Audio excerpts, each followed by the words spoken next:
suffocates, whisper in the hall, where justice wears a mask and truth begins to fall. Every thread they pull, every lie they weave, in the courtroom's dance, who's left to believe? Oh, the devil's in the details, hiding in plain sight, innocent until the gavel steals the light. True crime echoes through the hollow night, fighting injustice with no end. The devil's in the details, hiding in plain sight, innocent until the gavel steals the light. True crime echoes through the hollow night, fighting injustice with no end in sight.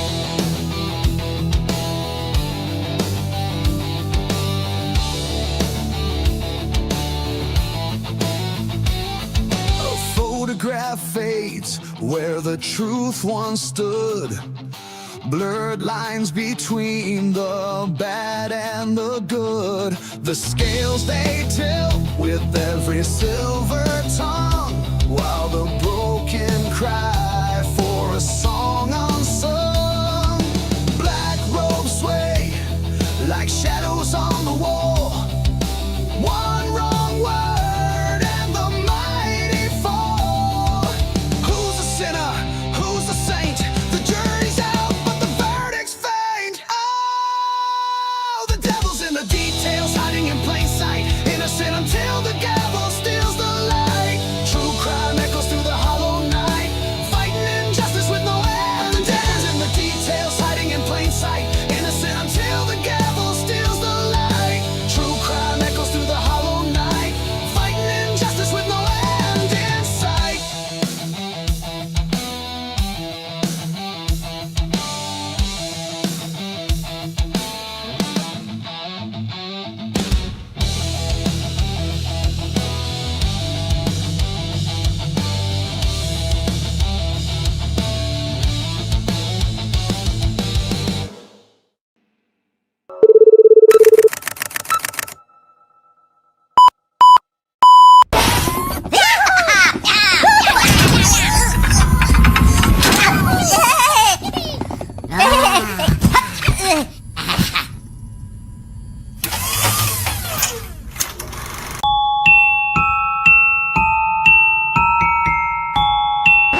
Ladies and gentlemen, do you want to know why I'm here today? It's not because I want to give you a pep talk or because I want to make you feel good about yourselves. No, I'm here to tell you the truth.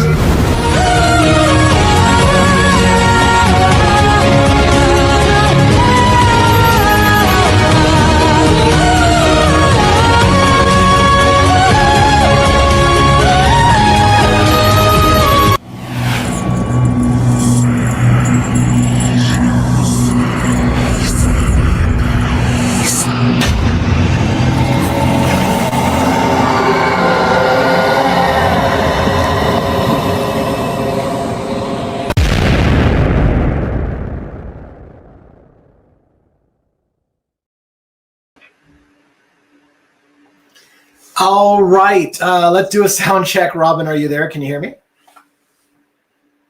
Hello. Okay. All right. So welcome in tonight. It's a small, intimate gathering with just me and 16 of my friends hanging out on the couch together on a, is this Tuesday night? This is a Tuesday night, right? So once again, we're constantly changing things on this show. Right now, Birdie Bombshell is going live, and a lot of my followers over there. But although I thought it was really cool, I saw Callie Conch came over and said, "Hey, I just left Birdie's stream for a little bit to come say hi." How cool is that? Like, as much as I love Birdie, of course, it's a cool thing if somebody actually leaves the stream for a moment to come say hi. So thank you for coming by. And if you don't hang around, it was cool enough that you came in and said, I came over for a moment. Essie, welcome.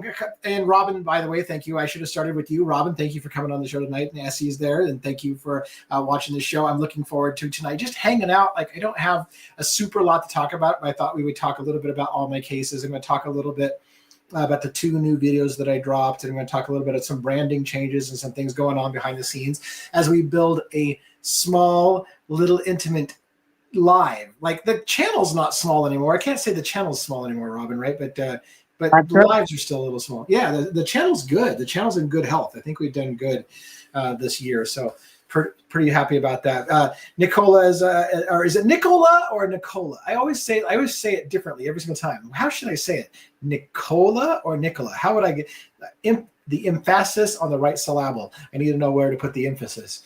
So anyways, I don't know if she can tell us, but and because I'm reading through the comments, I'll probably have to get to that. Penny, as always, thank you for being here. Penny is doing logistics support. By the way, I'm going to start doing some post rolls on our videos and giving some shout outs to some people that help the show on a regular basis. So look forward to that on some new upcoming video that I post. Not the one that came out today, but maybe tomorrow or the next day's video will have some post roll of some people that help out behind the scenes, like Penny, who helped provide logistics in New York when I was on the ground in New York. One's in the house. One, by the way, has been invited to join us on screen, so he may or may not be here. Joe from State of the Deep, for those who are aware of Joe, or JJ, as he writes on his Substack, State of the Deep. He also is going to be joining after he gets doing a workout. He's more dedicated than me. He's like, hey, I got to do a workout. My ass should be on a treadmill as well, or a bike or something like that, but I'm doing this instead. But he's like, I'll get to you when I get to you, because exercise is important, and I agree with that.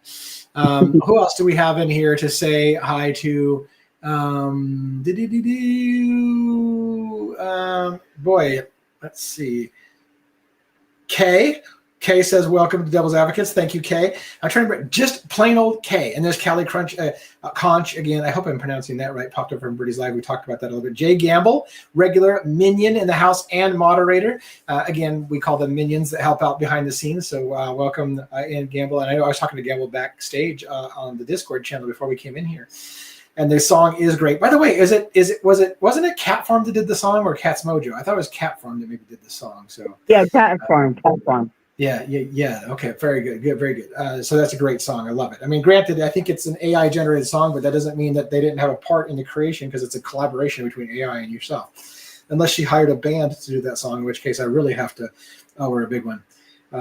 Anyways, what else do we got? We got anybody else that's in here saying hi for the evening? 1111. I didn't expect to see 1111 here, just because I thought she'd be over at Birdie's stream. Because I'm assuming, here's the thing. I feel like if we go long enough, I think the numbers will pick up at the end, because when Birdie's stream ends, people might show up over here. By the way, oh my gosh, did you see who Birdie's got going on tomorrow night? The what do they call them? The something.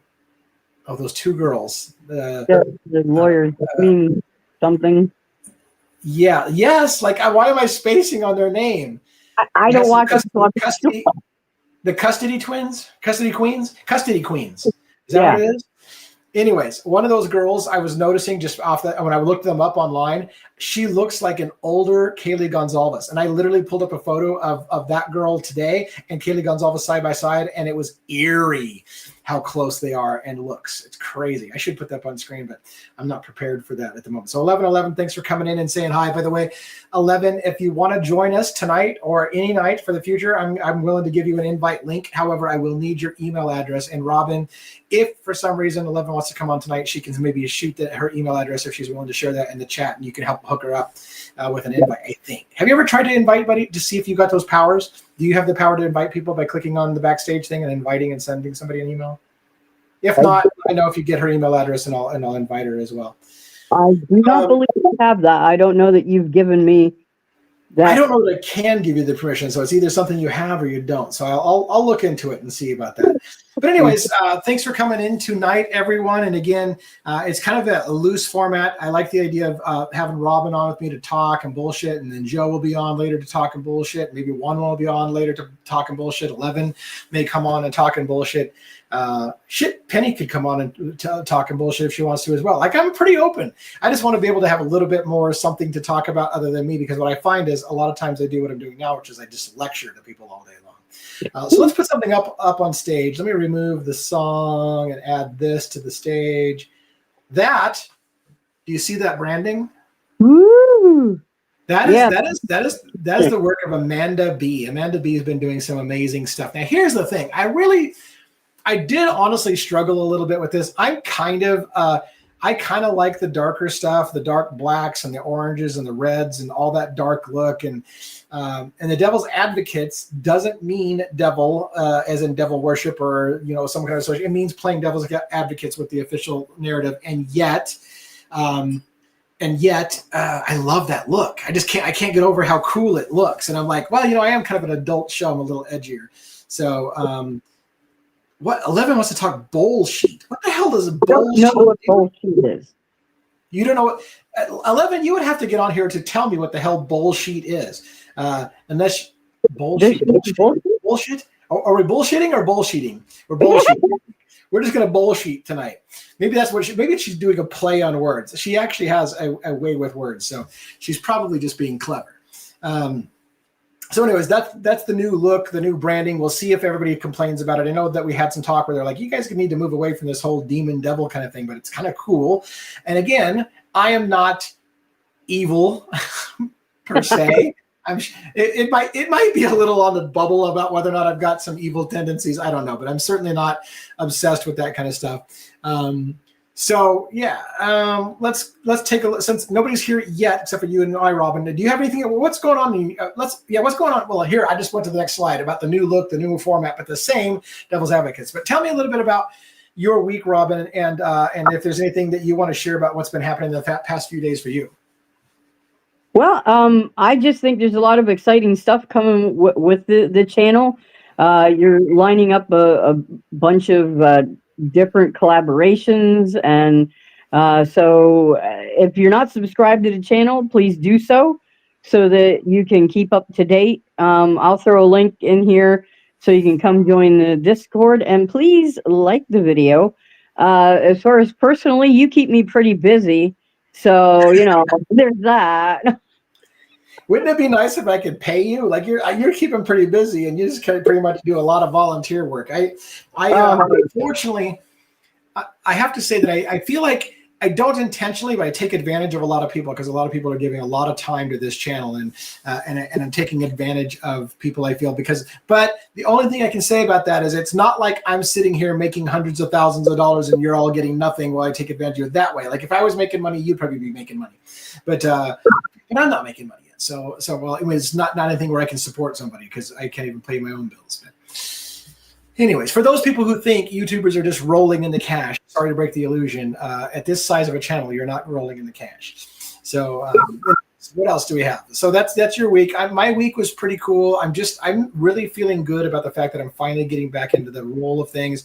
After New York, I felt like I was discombobulated. I finally put out a video breaking down legal documents in the Tyler Robinson case. That felt good. I did that today. I also did, I think I did it last night actually, but I published it today.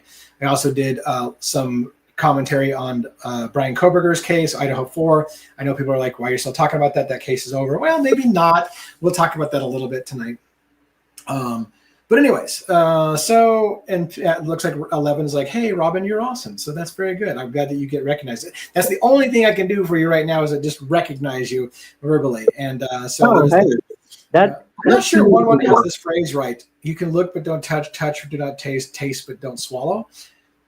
I'm going to let that go. All right. So join the Discord. Okay, sounds good. So let's go on to the next slide, just to keep things kind of moving along. And by the way, if you're in the audience, again, this is a super, super small, intimate gathering. So this is the opportunity for you to get recognized and say something. Celtic Spike 7, what's up with the Long Island case? Cops involved? Yeah, cops. I personally think cops are kind of involved in that case. We'll talk about that in a little bit. I'm going to show you in a minute. We're going to cover all 5 of my cases. So we will talk Long Island serial killer, which is great that you mentioned this because I was going to ask, what case do you follow? I'm betting you follow Long Island serial killer case. I'm just going to go out on a limb on that one. I'm just going to just letting that go, he said. Okay. So, all right. So let's go to, Pacino. That line was an Al Pacino line. Okay. What show is that from? Let me guess. A Scent of a Woman, right? Anyways, let's see. Let's go to the next slide. So we're going to talk about my cases, just while we kind of ease into things. So for those who know my channel, these are the 5 cases I primarily follow. And I decided to kind of order these cases in the order of how active they've been on my channel. Brian Kohberger probably dominates the majority of videos on my channel, I think. Robin, don't you think probably have more Idaho 4 videos than anything else? Yeah, you do. So I mean, I realize that in some regards, the Idaho 4 case is coming to a close. Although I have to agree, like it's not over. There's more questions. It seems like there's more questions now than there were at the beginning. And so, but when you have a plea deal on the case and the guy's pled guilty, you have to wonder, are we ever going to get to the bottom of that? We may have questions, but will we ever see answers? Because there will never be a trial. Well, we don't think there's going to be a trial. There's still hope that there could be a change, somebody put on trial. So I'm just hoping that really kind of happens, but we'll see. And then of course there's the Tyler Robinson case, which is funny because they used to call it the Charlie Kirk case, but all of these are the alleged killers. And Charlie Kirk's not the alleged killer. So it was out of place for me to call it Brian Kohberger and then Charlie Kirk, because it's not Charlie Kirk, because Tyler Robinson's the alleged shooter of Charlie Kirk. The problem is Charlie Kirk had the big name in the story, and so it was that was how I branded things. And in fact, I think I have a playlist that's called Charlie Kirk. Maybe we should rename that playlist to Tyler Robinson and just finally move towards it's the alleged shooters that we are following, or the alleged killers. But Tyler Robinson, Charlie Kirk case, I listed that second. Now here's the thing I want to let people know. The fact that Luigi Mangione is below these two individuals isn't because I don't think Luigi Mangione isn't a landmark case. I think Luigi Mangione could be a landmark case in America, and I'll cover that a little bit in a moment. But as far as the importance on the channel, I would say that Idaho 4 is still strong. Everybody on YouTube still is really, really interested in Idaho 4 story. The Charlie Kirk situation is probably, if not hotter, at least as hot as Idaho 4, like everybody's talking about that. So those are the two big ones that are driving people's attention. And unfortunately, in some regards, Luigi Mangione is in third place as far as attention on it. And that's a difficult area for me because, again, the Luigi Mangione story, I think, is bigger than just did this man shoot this man? I think it's a much bigger story. We'll cover that in a little bit as well. And then Rex Heuermann, the Long Island serial killer. That only reason why it's so low on the list, even though I just went to New York and I just met an NYPD police officer and had a really cool experience. And I met with John Ray, an attorney in the Long Island serial killer case. And I was lined up to talk to an individual who gave an affidavit to John Ray, but that didn't pan out. I've got a lot going on in the Lisk case, but the Lisk case hasn't taken off. Like, there's a lot of people who still don't know a lot about the Lisk case, even though I know you, Robin and Essie, have been big into the Lisk case before me even. So, yep. So it's going to be huge, but right now it's probably in the back burner because every time we do a video on Lisk, it doesn't do well because people aren't all that interested in the case yet. And then last but not least, the Mickey Steins case, which is the sheriff who shot Judge Mullins in his judge's chambers, shot him in cold blood, and that case is off the hooks, off the rails. I got some stuff about every single one of these cases that I want to talk about tonight, because what I'm going to do on these After Dark shows is just kind of cover you, like, what's in the news, what's going on these 5 cases that are just things of note that I noticed in the last couple days. So that's what we're going to do for today's show. And any questions you have about those cases, please let me know. As I get to each one of these cases, I'm going to cover all 5 of these right now, some piece of news about every case. When I get to it, I want to ask the question, is this a case you're following? And if you're one of the 24 people in here, which is a small audience, but it's intimate, if you're one of these people, give me a 1 if that's the case that you're following on my channel. A 2 if it's not. So let's go ahead and break into that, unless you've got something, Robin. So let's talk about. Okay. Let's talk about. Yes. Let's remove this. I can take this song completely off the stage. Just to remove this real quick. I'm doing some cleanup, removing that from the studio. That way, if I see somebody join the studio, I'll know that somebody else joined. So Brian Kohberger's case. Give me a 1. Give me a 1 if you're in here and you're following the Idaho 4 case, or have been following the Idaho 4 case, or another way to say it is if you're following my channel because of Idaho 4. Give me a 1. 2 if you're not, if that's not the case you're following. I just want to see if Class, Bueller, if we can get the Nicola's following because of Idaho 4, or is definitely following Idaho 4. Cool. And I'll ask the same question for every one of these cases. So if you're following multiple cases, you don't need to waffle. Just tell me if it's a case you're following of mine. 1 says 1. You see what I did there? You see what I did there? 1 says 1. All right. So far, 69 1 is not actually one of the choices. Thanks for that's why you're laughing. 69 is not one of the choices. It's a good choice, but it's not one of the choices. And hello, and Alice Poe. Yeah, Alice Poe. Alice Poe was one of the people I was going to have on the show. So maybe you know what I'm talking about with that. So it looks like Idaho 4 is a big one. So today, I don't know if you saw my video. I hope you saw my video. Pavarotti did a video on basically some articles that came out regarding the Aryan Knights, the involvement of the district attorney, Josh Hurwitz, the University of Idaho, and the FBI task force. I should say the FBI task force was more my addition to the story. But if you didn't see the video, let me break down some of the basics of it. Let me make sure this next slide. Oh yeah, next slide is going to Tyler Robinson. Let's stay right here for a minute. So, and the reason why I didn't go too big into slides on it is I just did a whole video on it. But the gist of it is one. Believe it or not, Robin, I had several people tell me when we were talking about, Pavarotti has always been big on the whole Aryan Knights involvement or the white supremacist, Aryan Brotherhood. And a lot of people have said to me, that's ridiculous. The Aryan Brotherhood hasn't been involved in Idaho in a long time. And I was like, you're crazy if you don't realize Idaho is a white supremacist mecca and always has been. So to add it to it, yeah, go ahead. No, I was just saying. I was just agreeing with you. Yeah. I mean, it's always been a big thing. So this idea that the Aryan Brotherhood doesn't exist in Idaho and hasn't for years is asinine. And in fact, the great thing about it that Pavarotti showed was a recent, very, very recent article that said that an attorney was actually disbarred for helping smuggle drugs into the leader of the Aryan Nation in Kuna, and I got a lot of people busting my nuts. I said Kuna over and over again because it's spelled Kuna, which is the place of the detention center, the federal prison outside of Boise.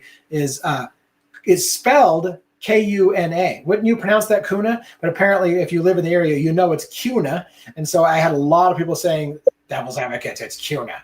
Okay, cool. I get it. Just like people say Spokane is Spokane because it looks like Spokane to them. And I'm like, it's not Spokane, it's Spokane. Anyways, I get it. If you're not a local, you look like an idiot. So I just going to acknowledge right now, I look like an idiot because it's apparently Kuna.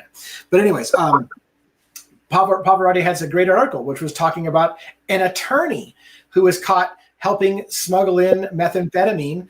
And yeah, I say big boy words. I'm not going to do the METH thing, not to bust Pav's balls. The fact that he does that is probably the reason why he's got a bigger channel than me among many other things. But one of which is that he doesn't say words that get him in trouble. I'll say, you know what they were doing? They were smuggling methamphetamine into the prison. See, I'm not even afraid to say it.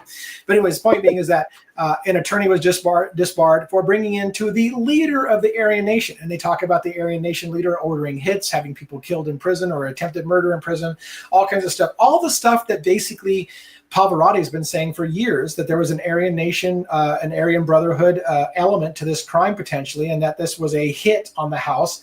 And that's what happened. And if that's the case, one has to ask, does that make more sense than some random loner from Pennsylvania who decided that he couldn't resist, killing a house full of strangers? Would the drug thing make more sense? And so, while I didn't cover a lot of the drug angle on my channel, it's mostly because Pavarotti was already doing it so well that I didn't think that it needed my extra opinion on it.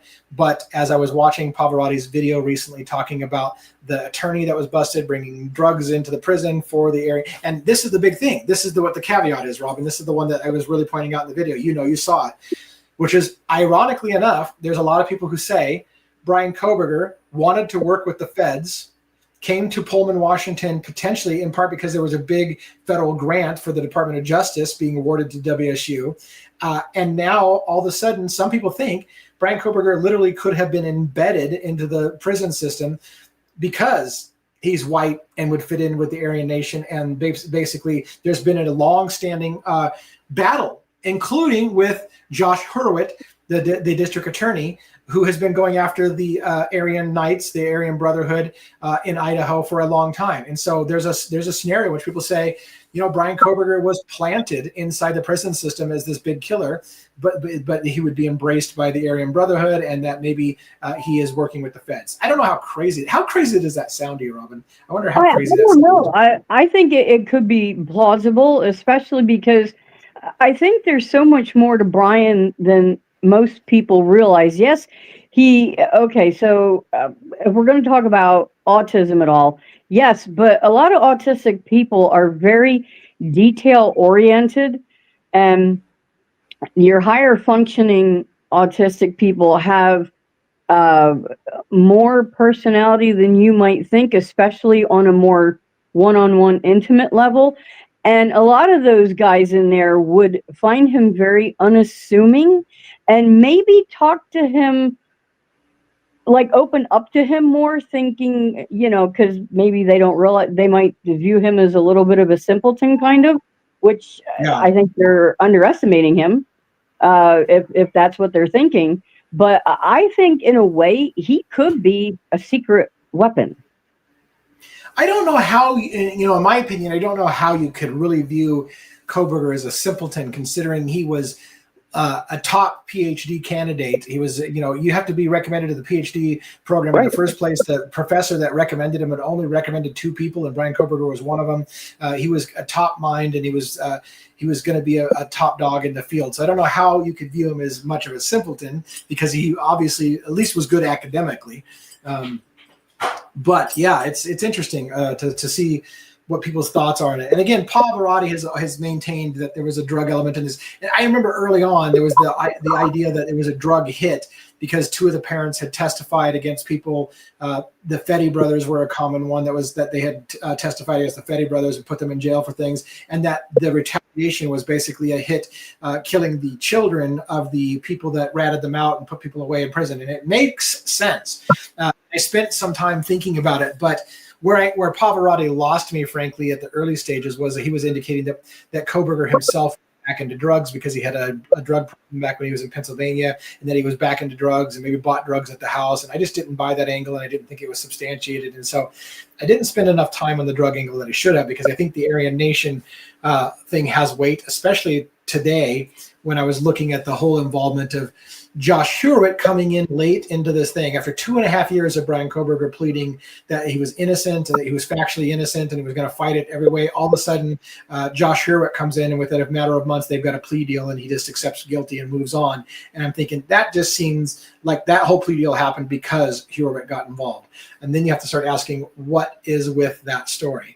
And all we know is that Hewitt's been trying to prosecute the Aryan Knights for a long time. So did they use, or are they using Kohberger as some kind of inside plant into the Aryan Nation, into CUNA, into the prison system there? Is that even possible? I think it's possible. I think it's something that we should explore a little bit and think about. Yeah, I agree. Yeah. And I just want to say hello to Estes Crime Maze, who's in the chat. Yeah, I saw that.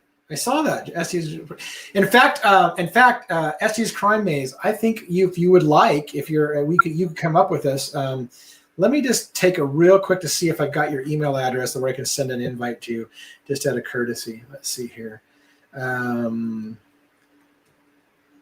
do. So I'm going to send Estes Crime Maze a invite to the show, and if they happen to show up backstage, we'll bring them up. It's a loose and carefree evening for tonight. And I know that he's probably more interested in talking about Idaho 4. So part of me wants to move on to the next case, but I'll give what I'll do with this is maybe I'll move on to the next case a little bit, but we'll reserve the right to backtrack a little bit and talk about Idaho 4 if that's what he wants to talk about if he does come on.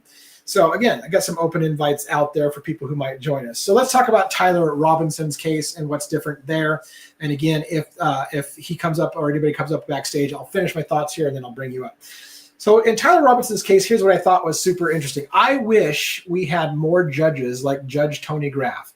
This guy has impressed me so much because from the very beginning, Tony Graf has repeated, we will presume that Tyler Robinson is innocent until proven guilty in a court of law, and he will be afforded that presumption of innocence. And gosh, why can't more judges say that shit? He didn't have to say that shit. The fact that Tony Graf said that impresses me so very much. And there's a new piece of information I want to share about that. Go ahead, Robin. I see your agreement on that. I was just he has integrity and balls, and it's good to see that judge for a change. Absolutely. And I like I said, I mean, and I know I talked to Ali Benevento, who comes on this, she criminal defense attorney from South Carolina. She said the same thing. Like, you know, he did not have to say that. What an impressive start for this judge. I think she made a comment that he's a relatively new judge. So maybe that's why he's more that way. I don't know what that says about the system, that if you have to be a new judge to believe in somebody's presumption of innocence or stated. But, and by the way, I'm seeing some comments that I'm, Jeannie Romaine says hi, Lee, in the chat. Thank you for saying hi. And I just wanted to make sure you recognize. And Tiffany Allen gave me a little wave. Hey, I'm waving back. So thank you for doing that. And what else do we got? And so it looks like it did get Estes Crime Maze dropping in behind the scenes. Lolo, the silence of BK's family for almost 3 years means something. Yeah. What do you think, Robin? I mean, do you have any thoughts about the silence of Kohberger's family during this whole thing? I mean, I would expect them to be silent, but what are your thoughts on it? I would expect them to be, although, I'm not sure if this has been substantiated, but I guess the dad, you know, his dad is saying that he feels Brian was framed. I can't even imagine what a difficult situation they're in. I mean, his mom is not good. She has a lot of health issues. And I can just imagine the toll that this has taken on her, on the whole family, you know, for that matter. And I kind of can understand why they wouldn't want to put themselves out into the spotlight more. Although I think it's probably hard for them not to in a way. So they're kind of between a rock and a hard place. If they say anything, could that potentially come back on Brian?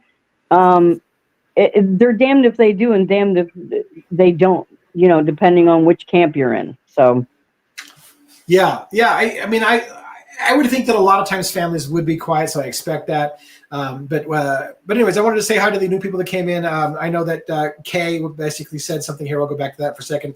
Personally, don't believe that Tyler Robinson acted alone. We're going to go back to talking about Tyler Robinson in just a minute. There's more to the story than meets the eye. That part I agree with, and I don't think the story is what they tell us it is. But then again, at these days and age, I'm not sure I believe that anything is what they tell us it is. Weeble Wobble says that they're coming in with a new name. It's Jeremy. Is that Jeremy Pearson? Was that what you're formerly Jeremy Pearson? But anyways, welcome for coming in. Thanks for letting me know that it's you in the flesh, but changed the name. So thanks for coming in. By the way, give me a thumbs up, Estes, if you're back there and you're ready to go and you want me to bring you up. Let me know. Okay, good. All right, so we'll bring him up. In fact, okay, thank you, Jeremy, for letting me know that. Excellent. And Tyler is a pawn for the same group that did the Butler Penn situation, in my opinion. Butler Penn. Do I know the Butler Penn? Do you know the Butler Penn situation, Robin? No. We may have to get that clarified. I'm going to go ahead and bring Estes Crime Maze up on screen just to share the moment with us. I do want to finish out, however, because I know he's probably going to have a lot of things to say about Idaho 4, but I want to get through the 4 cases, so I want to finish Tyler Robinson. But let's go ahead and bring him up on stage. You there, Jason Estes? Yes, I am. Hello, my friends. How you doing tonight? And pretty outstanding. I was going to go to bed, but I hear you guys on the live, and I couldn't go to bed yet. That's great. That's fantastic. That's good news. And I've got JJ Joe, State of the Deep, behind the screen as well. So I'm going to bring him up as well. So it's like a happy little family here. Hopefully we don't confuse the hell out of everybody. But when you only have 25 people in the room, which is our little small intimate gathering, I think we can pull it off. If there was like thousands of people in here, then we'd have a whole different story. So let's bring him up as well. We'll get back, by the way. You're probably wanting to talk about Idaho 4, I'm assuming, but I want to get through at least Tyler Robinson again before we come up. Welcome, Joe from State of the Deep. How you doing? What's up? How you doing, everybody? Good. You know, it's unfortunately, by the way, Joe, our Deep Devils show, the people who watch it, like Robin, love that show. And yet our numbers keep going down like every week. It just gets less and less performance. I'm not sure what's going on with that because the people who love it, but it's not getting a lot of play. So that's probably on me, and I need to figure out a way to market it better or something. But you got to shout it out, man. You got to. I know. I gotta advertise it more. I need to promote it more because it's not you. It's not you. It's me. But anyways, yeah. I share it. I've shared it on, places where I could, like on X and on Substack and stuff like that, but I don't have any following yet. So you know how that goes. Yeah. Have you met Estes Crime Maze before? Have you been on camera with him? I can't remember. I don't think so. Well, welcome to you guys both. You guys get to see each other on camera and share a phone for, What's for a up? moment. Yeah. So, Yeah, oh, he's buddy. good enough. Look at that. Looks like he's flexing the guns. Can you do that? Like, I don't have any guns to show off. He's flexing the guns over there, but you can't see it because we don't have them spotlighted. So he's like a little tiny screen in the corner. But anyways, let me go back to covering Tyler Robinson, and then we'll see if you guys want to address Idaho 4 again in a minute here. But I was talking about Tony Graf. Let me also hide the comment on screen. And how I was impressed with his presumption of innocence. I'm going to highlight something that happened. This was a new article that came out today, or I don't know if it was today, but I saw it today. In a court filing, which was discussed in a hearing on October 27th, Robinson's legal team had requested that Tyler Robinson be able to wear civilian clothes and have his shackles removed when appearing in court. As you know, Luigi Mangione, for example, has been paraded in a bulletproof vest and shackles and basically shown to be like he's the most dangerous man in America. But the defense was arguing to this great judge. I right now, at the moment, I have nothing but amazing things to say about Tony Graf, the judge in this case. And here's another moment where he just really shined, in my opinion. So Robinson's legal team argued that it could jeopardize Tyler Robinson's trial if the jury only sees him as in a prison uniform and used now convicted Idaho 4 murderer Ryan Kohberger as an example of someone who is allowed to wear formal attire in court, because Kohberger did show up in just a regular shirt and tie at several things, and they're saying, hey, this guy should have that same ability to be treated like, look like you have the presumption of innocence and don't look like you're already a criminal because you walk in there shackled like you're freaking the Joker from Batman, and you have to be protected by 4 million people like they did with Luigi Mangione. So during the hearing, Judge Tony Graf acknowledged that it was a high-profile case, but that Robinson's presumption of innocence remains.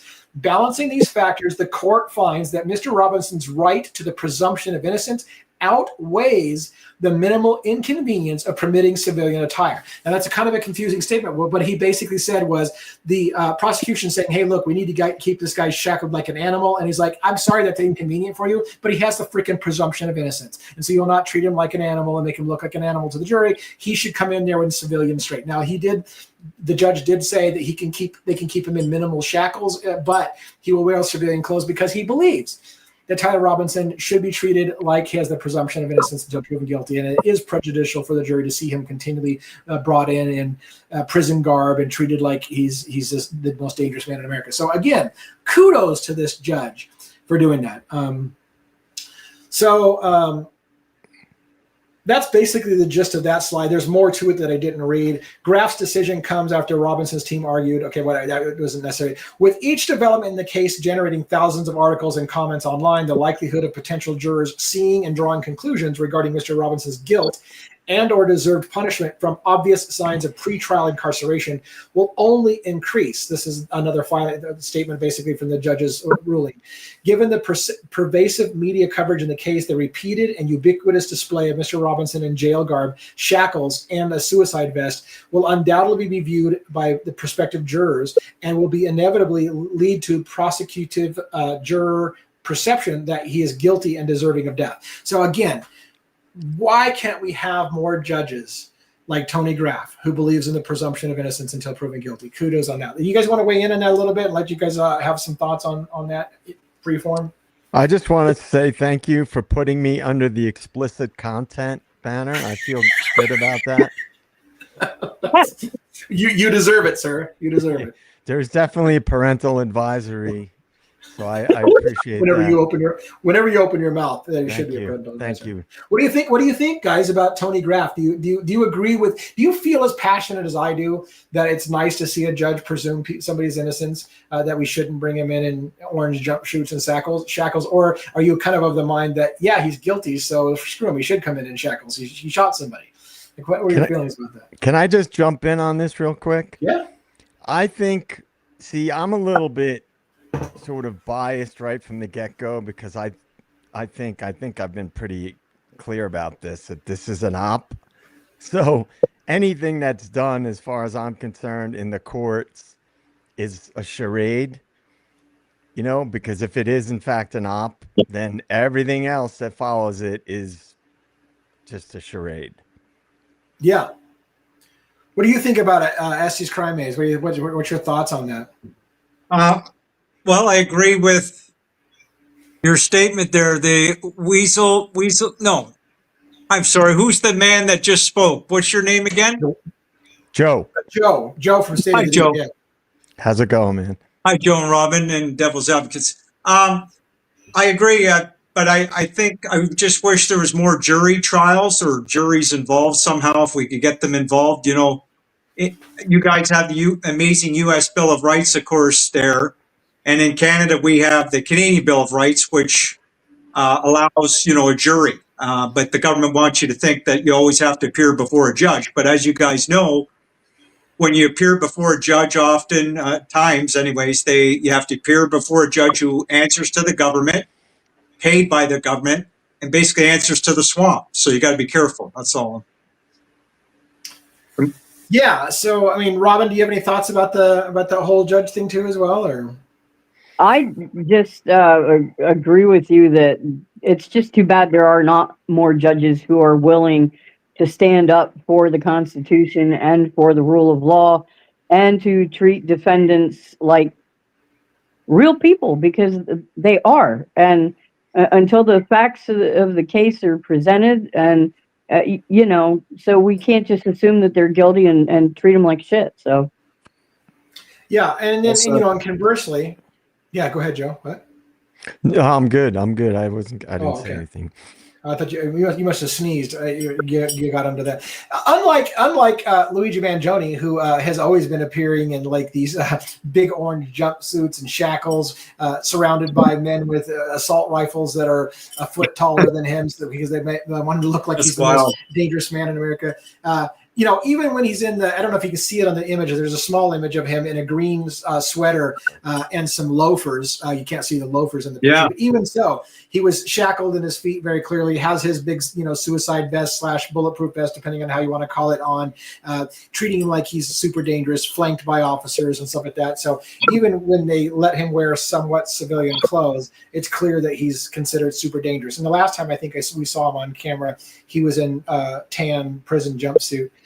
As well. So it would be nice, you know, if the judges in Luigi Mangione's case would presume his innocence until proven guilty, instead of what's happening, and then not to make this political, where the president and the U.S. Attorney General of the United States will go on TV and say, this guy's guilty and needs to be prosecuted, and we're going to execute this guy because he's a horrendous killer, before he's even had his day in trial, which is disgusting to me that they do that kind of stuff. But anyways, I wanted to share something that won't necessarily be super popular with everybody, but I'm going to share it anyways. I thought it was funny. People magazine listed Luigi Mangione, an article that in MDC, in the detention center, Luigi Mangione is being called the ambassador.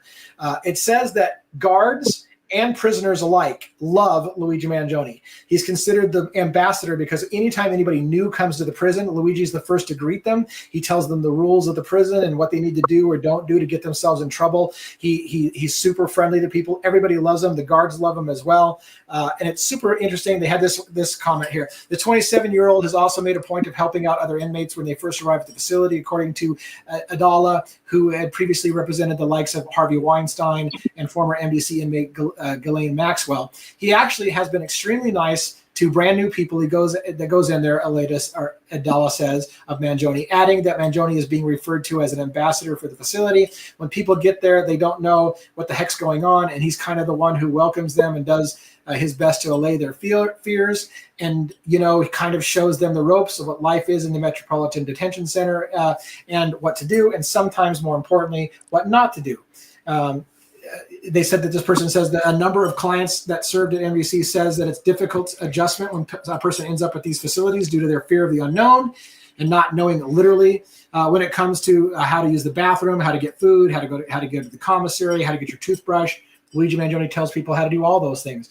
And one of the things they said was Mangione is not only very well liked by his fellow inmates, but also by staff at MDC, according to Adala. He gets very high marks from people in and around the jail system, adding that by all accounts, Mangione has exhibited exemplary behavior during his time in custody. My understanding is that he is a rule. Now, this is interesting. My understanding, Luigi Mangione is a rule follower. Unlike all the other folks, and there are a lot of folks in there, they figure out a way to get in contraband, whether it be drugs, unauthorized cell phones, and things like that. But my understanding is that he is not like that. He's never been written up for any violation of any sort. And I thought it was interesting because I was telling my wife that he's known as the ambassador, he has all these nice things, and she goes, "Oh, that's so sad that he's in jail." And I said, "Well, to be fair, even though I play devil's advocate, let's remember that he is allegedly the person who shot and murdered somebody. So while he might be super nice in prison, and we should give him the presumption of innocence, we don't know if he's a nice guy or not. But it does seem like everyone says Luigi Mangione is a nice guy, and it leads to that really difficult thing, which is that." And it's not a popular opinion for everyone, so you guys don't have to weigh in if you don't want to, but I sure would love you guys to not leave me hanging out there with my dick hanging in the wind, pardon the phrase. But the point being is that it's a difficult situation because one has to ask, can a person be a good human being and be so emotionally distraught over what's happening to other human beings that they viewed murder as the only way to defend other people's lives? Because that's what's happening in the Luigi Mangione case. Is there's the allegation that Luigi Mangione viewed the healthcare system as a predatory healthcare system that was killing people in the thousands every day.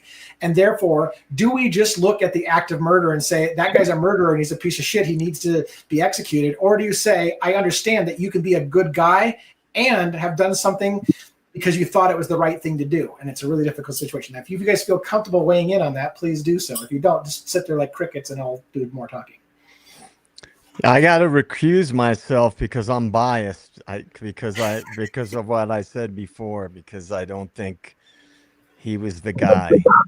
So for me, it's hard with certain cases to talk about the sort of official stuff because of what I believe. And so, again, I wouldn't be giving any original insights to the specifics of that kind of stuff. Like if I thought that he was the guy, then I would be able to really say, yeah, you can be both things or you can't be both things. But I never thought he was. I didn't think he looked anything like the people they showed in the pictures that they had. So, I'm biased. I want to take a moment to add, that's a really interesting comment, because one of the things that happened at CrimeCon, and I want to do this poll with the 30 people or so that are in here, if you guys are willing to do this. Here's the poll. At CrimeCon, and I don't know if you saw this, Joe, because you and I missed the Luigi Mangione presentation because it was in another thing that you and I were in. But I went back and I watched the replay of the Luigi Mangione session, and they started out with two questions. They said, everybody in the audience, take out your cell phones and turn on the flashlight on your cell phone and face it towards the stage where we can see if you think Luigi Mangione is the shooter in this case. And the majority, it looked like, was very much he's the shooter. And they said, and then the second question is, show us the flashlight if you think he should be acquitted or you want to see him acquitted of the crime. And it was a massive amount of people that flashed their flashlights, that they said, we know he did it or we feel he did it and we still want him acquitted. That was a shocker to the people on stage. They're like, really? Like, we don't understand that. They fundamentally didn't understand that. And I guess where I'm going with that is that while I agree with you, Joe, I think Jake Gyllenhaal is the guy that's at the hostel, not Luigi Mangione. I don't think it's the same guy that's in that picture. And I've always joked, I kind of joke about it, but I'm not kidding. That doesn't look like Luigi Mangione to me at all. And I don't think that is Luigi Mangione. And so where's that going to leave the case? I don't know. At the end of the day, I would say this. I think there's a part of me that thinks that Luigi Mangione was involved in the shooting, but I don't know that he did it alone, but I think he was involved in the shooting. And yet I think it's still going to be a landmark case, because even if he did so, there's a whole question about his mental health and the reason why he did it and those kind of things that may come into play, because when they struck down first-degree murder in the case in New York, it allowed them to do an insanity or a temporary insanity or a justifiable homicide type offense where they can say, we need to understand what was going through Luigi Mangione's head when he did it. He didn't have that option when it was first-degree murder, but now that second-degree murder, they can actually plea that down to manslaughter and tell the jury what was going through his head if he was the shooter. Now, they haven't allegedly actually said that he's the shooter. But what do you think, Robin, and I'll go to Essie's Crime Maze, are you willing to go out there and say whether you think Luigi Mangione was the shooter and what you feel about that? Do I have permission to go off the rails a little? 100%. Are we sure? and I don't see how we can be, that this could not be a CIA operation because now you have Warren Buffett, who has swooped in and saved United Healthcare from Right. their blows. And, you know, he has had ties supposedly to the CIA. CIA plays everyone off of everyone else. How do we know that this is not a way for the CIA to make sure people are compliant with their freaking healthcare companies? Yeah, that's a great point. And I don't want to miss, I want to get back to one's comment in there about the ears. We need to talk about that in a minute. But Estes Crime Maze, do you have any feelings? We don't really talk much about Luigi Mangione. Do you have any personal feelings? Have you followed the case enough to know whether you feel any certain way about whether or not Luigi Mangione is the shooter? And if he does, how you feel about it? Thanks for asking. First of all, I think Robin's comment is brilliant. Her analysis, I think there very well could be a big CIA play in all this with the healthcare and Warren Buffett. That's a real possibility. I'll just put that out there. And thanks for your amazing coverage, Devil's Advocates, on this case. Nobody digs in to this case like you have, I don't think. What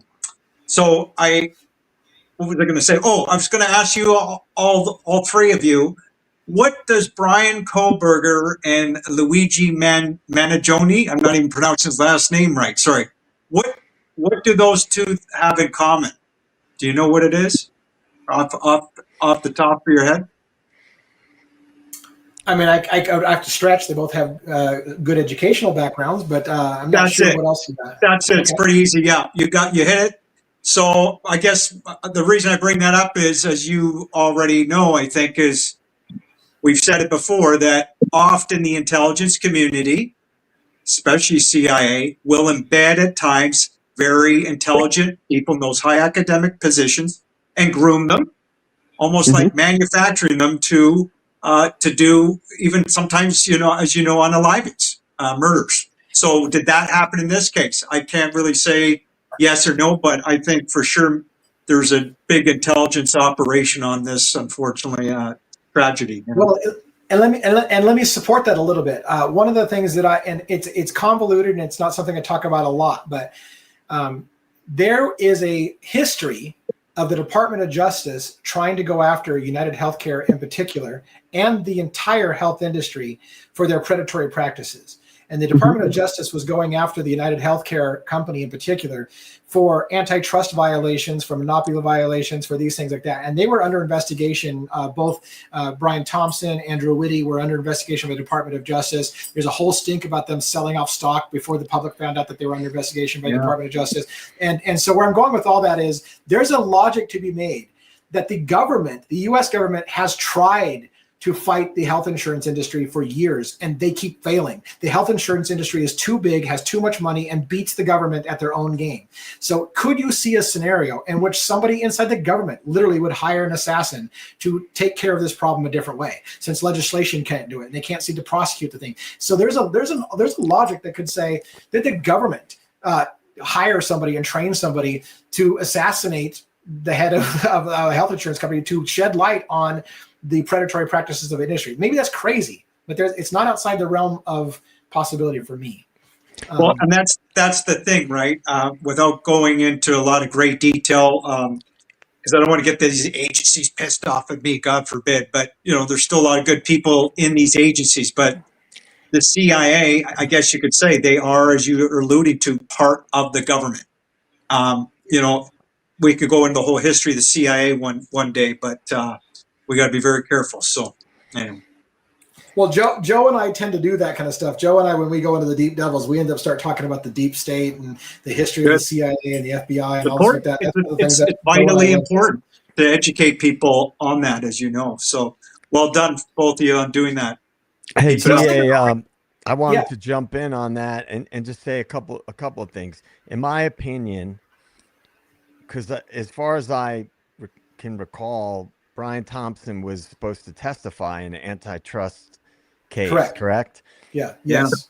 Now, two things. First, I want to push back on what you said about the Justice Department going after the insurance companies. Yeah. I believe there's a difference between them, quote unquote, going after these big corporations and trying to make it appear like they're going after these big Fair. corporations, because a lot of these big corporations are donors to the government. Right. So they have politicians are paid for by them. Yeah. Yeah, they have to appease the population and appear like they're going after these big corporations, like they've had these dog and pony shows with the big tech people and the bankers many, many times, but nothing ever happens to these people, ever. Nothing whatsoever. Nothing ever happens when you find out about rogue CIA or NSA operations that they're not supposed to be doing and involving American citizens, right? Nothing ever happens to them. So the two things that I think about this case, which I felt from day one, to piggyback off of the fact that I don't think that was Luigi Mangione, number one. It didn't look like him to me. And what do I always say? Repeat a lie enough times and it becomes the truth. So they want to go forward as if it's a given that this is the guy, just like with Tyler Robinson, who looks nothing, in my opinion, like the person they have in the surveillance footage.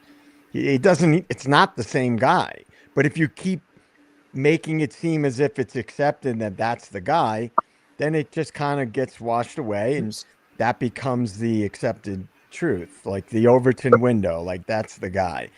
But I think that it was either, in my opinion, because again, as I've said many times, the CIA, by most accounts and by most actual facts, does not answer to the government. They answer to elites, the banking cartel, powerful entities. Now, I have actually known people that worked for private security companies when I was younger. I've met people and knew them that were involved in that world. And I didn't know anything about CIA cutout companies at the time. But then you find out years later, a lot of these companies, corporate security companies, are actually CIA cutout companies. So if in fact this guy was going to be testifying and maybe people in the government could have been implicated by what would come out in these antitrust cases, there's been rumors about a certain people in our government that were involved in some shady financial dealings. I don't think I need to point out who those people have always been that people have talked about this with. So the thing that we can all, the people here right now, us four, we kind of know that these things go on because we've looked into things. Your average person doesn't. They don't realize that a human life, when billions of dollars of profits and investments and shareholder money are on the line, a human life means nothing, right? Let's get serious. So if this guy was, if in my opinion, if Luigi Mangione's involved, he's a patsy. I don't think he was the guy. And based on what I saw in the video, the person, and you and I talked about this, DA, he cleared, and 1-1, we all talked about this. He cleared that gun like it was nothing. I mean, he's in a high pressure situation, killing somebody. He got a jam. He cleared that thing just totally casually. Very calm, Unless you're someone who's in the special forces or who is a trained assassin, you're not going to be that calm in a situation like that. And based on everything we've heard about Luigi Mangione, he doesn't have that background.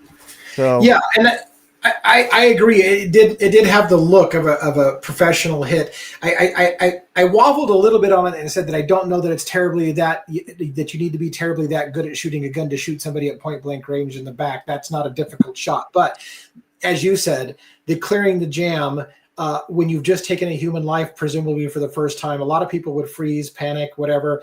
Something went wrong, your gun jammed, and you just drop the gun and run. That would be the normal human reaction for a lot of people. But that person very, very calmly cleared the jam, continued to shoot and fire on his target like an assassin would be able to do. And I want to back up on the 1-1. I had told it 1-1 I wasn't going to miss the ear thing. I should have done this at the beginning. For the people who are in here, I would like you to take a moment, and I want to also address Nicola. So there's all these things in my head I got to try to remember. I should have done this at the beginning. Can you give me a 1, everyone, or a 2? 1, if you think Luigi Mangione actually is the shooter, or 2, if you think it was someone else. I'm just curious if you're willing to take a risk and tell us 1 or 2. Do you think Luigi Mangione was the shooter or he wasn't? Robin says she doesn't think he was actually the shooter. Essie doesn't think he was actually the shooter. Weeble Wobble does not think he was actually the shooter. Anybody else want to chime in?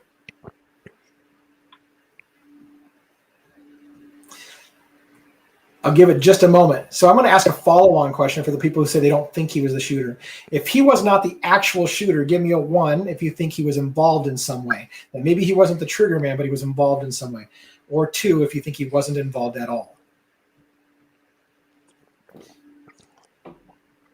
1 thinks he is the shooter. Robin says he wasn't the shooter, but he might be involved, or thinks she's involved. Well, Essie thinks he's involved, but not the actual shooter. 1 involved, but not the shooter, right? On the fence, involved. So that's kind of where I'm at, by the way, for those who don't know, and I haven't made it clear. I think Luigi Mangione was involved. I'm not convinced he's the shooter. I've maintained very, very, very early in this case that I think there was a Luigi shuffle that happened. I think the person that went into Central Park is not the same person who exited Central Park. I think that there was more than one person involved. I think the person who went into Central Park changed their clothes and left it and walked out the park in street clothes is what I think probably happened.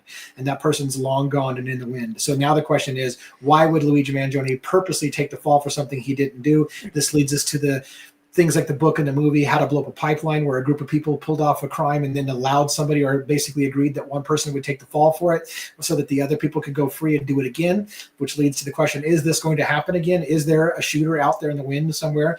And Luigi is just a fall guy, a patsy, whatever you want to, whatever version of you. All those things run through my head. Real quick, I'm going to get back to the 1-1 ear thing, but let's address Nicola. Nicola gave 5 gift memberships, by the way. Small little group here. Hopefully you're one of the people that got it. You have to have turned on the ability to receive gift memberships. If you're on a web browser, I don't know that you can do this on a phone. If you're on a web browser, in the lower right corner, there's a little $ thing that allows you to gift things or to receive gifts. Make sure you have those gifts turned on, because Nicola had used their own money to buy gift memberships for 5 people. Thank you so much for that, Nicola. That was hard-earned cash out of Nicola's pocket to support our channel. And somebody got a free ride off that. So great for you. You get a free look at a whole bunch of members-only content. So just make sure that you always have that turned on so that next time you're in here, if you missed it this go around, you can get it next go around. And who knows, maybe if you turn it on now before the show's over, maybe you'll still get one of the unallocated free gifts that have been purchased if people haven't snagged it already. I'm not sure how that works entirely.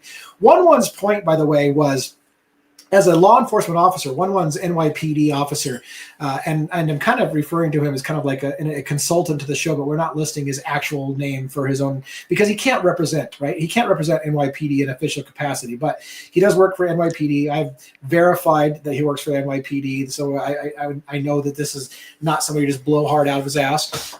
And so 1-1, was pointing out, look, a lot of people don't realize this. People's ears are always different. Even identical twins have different ears. You can tell 2 different people by their ears. So the key to is that Luigi Mangione or is it Jake Gyllenhaal would be in the ears. Now, I don't know if we have a good shot of the ears, but that's a great point, is that the ears are going to be everything. So while the famous shot that we've all seen of that shooter may be a straight-on shot and maybe you don't get to see his ears, the question is, if that was ongoing live footage, then there probably is a side shot. And if we could look at the ears, will they go as far as to examining the ears to prove that is without doubt Luigi Mangione? Because the ears really are a identifying marker of a person. And I guess we lost Estes Crime Maze somewhere. I didn't even notice he dropped off the feed. That's an interesting point to mention. Hey, DA, can I jump in for a sec? Yeah. First, I wanted to say hi to everybody. Hi, Penny. Hi, Cat's Mojo. Hi, Essie Michael. Hi, 1-1. Something that Cat's Mojo said is that he was involved to send a a message. And here, think about this for a second, guys. And I'd love for the people in the chat to tell me what they think about this. What do you think would be more effective? For the government to actually do something about the issues with healthcare, because they're always talking about it, but they never actually do anything, or to give the peasants a little something to cheer over. And you know what I mean? Like it's like bread and circuses, that old saying, you give the peasants bread and circuses. So Yeah. rather than the government, who's in bed with all the big corporations, actually doing something about the criminality of the healthcare industry, wouldn't it be a lot more efficient for them to put on a little show for the people to kind of placate them? Oh, look at this Robin Hood guy. Vigilante, he came in and took out this evil healthcare executive, right? That gives them a little bit of a sort of a leeway to placate people by allowing this type of thing, or however you want to, whatever you believe really happened. But wouldn't that be a pretty effective way to placate citizens? Yeah. Yeah. I'd like to see what people think about that, because Yeah, phrase it in a question with the 1 or 2 option, and put a poll out there and see if anybody responds to it. Go ahead and do that. yeah, I mean, if you guys think that it would be a more effective way for the powerful entities to placate citizens by having this event, an operation carried out like this, or 2, if you think that they really care about the citizens and they really want to change the healthcare industry. Yeah. I think that kind of delineates. Yeah, if you want to do it 1 or 2, like, yeah. Is it all for show, or do they actually want to make a change? I just think that what I look at, as you know, DA and Robin, by now you probably know this about me, is I kind of zoom out and I look at the bigger picture. DA, you and I talked about the shooting at the Blackstone. Sorry, fucking Birdie. Sorry, man, I didn't mean to derail you. Let's talk about. We'll get back to Birdie in a second. Yeah, buddy. We might end up. Did I have Twin Peaks in Idaho? They do, sir. That's where I went to Twin Peaks. That's in Boise. Okay, we might have to run up a little bit of a tab there while I'm there. I've never been to Twin Peaks, so you might have to indoctrinate me. You can introduce him to the waitress. Since you took a break, and I don't know that we're going to have Birdie long. Thank you, Birdie. Thank you, Birdie, for the gift. It looks like you must be done with your stream over there. So thanks for checking in and saying hi. And by the way, if you want to come on the show, by all means, let me make sure I send you a quick invite. It's there if you want it. If you got to go to bed, great. But I'm going to do a real quick invite for you, brother. So. And by the way, DA, do you think maybe the reason why the waitress at Twin Peaks didn't want to talk to you is because you didn't leave her a tip? It's very possible, but I told her I meant to give her the tip. No, so, you told her, you basically. No, never mind. Your whole ass shit. comment. What? I mean, that was classic, man. All right, I'm sending Birdie an invite in case he wants to come up and say something personally as well.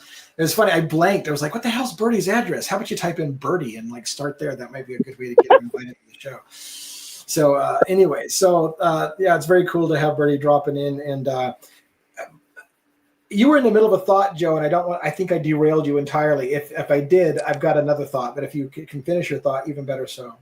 No, I mean, again, I was just saying, the way that I kind of look at things is I zoom out and I look at things in a context of other things. I don't look at a case for example, I don't look at the Charlie Kirk assassination, and I don't look at the Idaho 4, and I don't look at the Luigi Mangione case as separate entities. I look at them, I zoom out and I look at them from a sort of more of a holistic perspective. And there's always big money involved in many of these things. I mean, look at what's going. I don't want to go off and start talking about the Charlie Kirk thing, but I mean, look at what's happening now after the Charlie Kirk assassination with his wife. All of a sudden, she's being pitched for all these powerful positions, and it's just like nothing even happened. And as we talked about with the Charlie Kirk case, and I believe this, again, this is sort of my zooming out. What did you and I talk about on the first day when Charlie was assassinated? That guy could have been the president in the future. Right. Yeah. Right. Right. There was a lot of talk by people way more informed than me that this kid would have been president one day, you know, and you know, it's just funny how all these events, they're not just these separate, disjointed events. There's always a bigger picture connected. You were talking about the you've talked about it numerous times, and other people have as well, about with the Idaho 4 case, the University of Phoenix thing, that deal that was happening.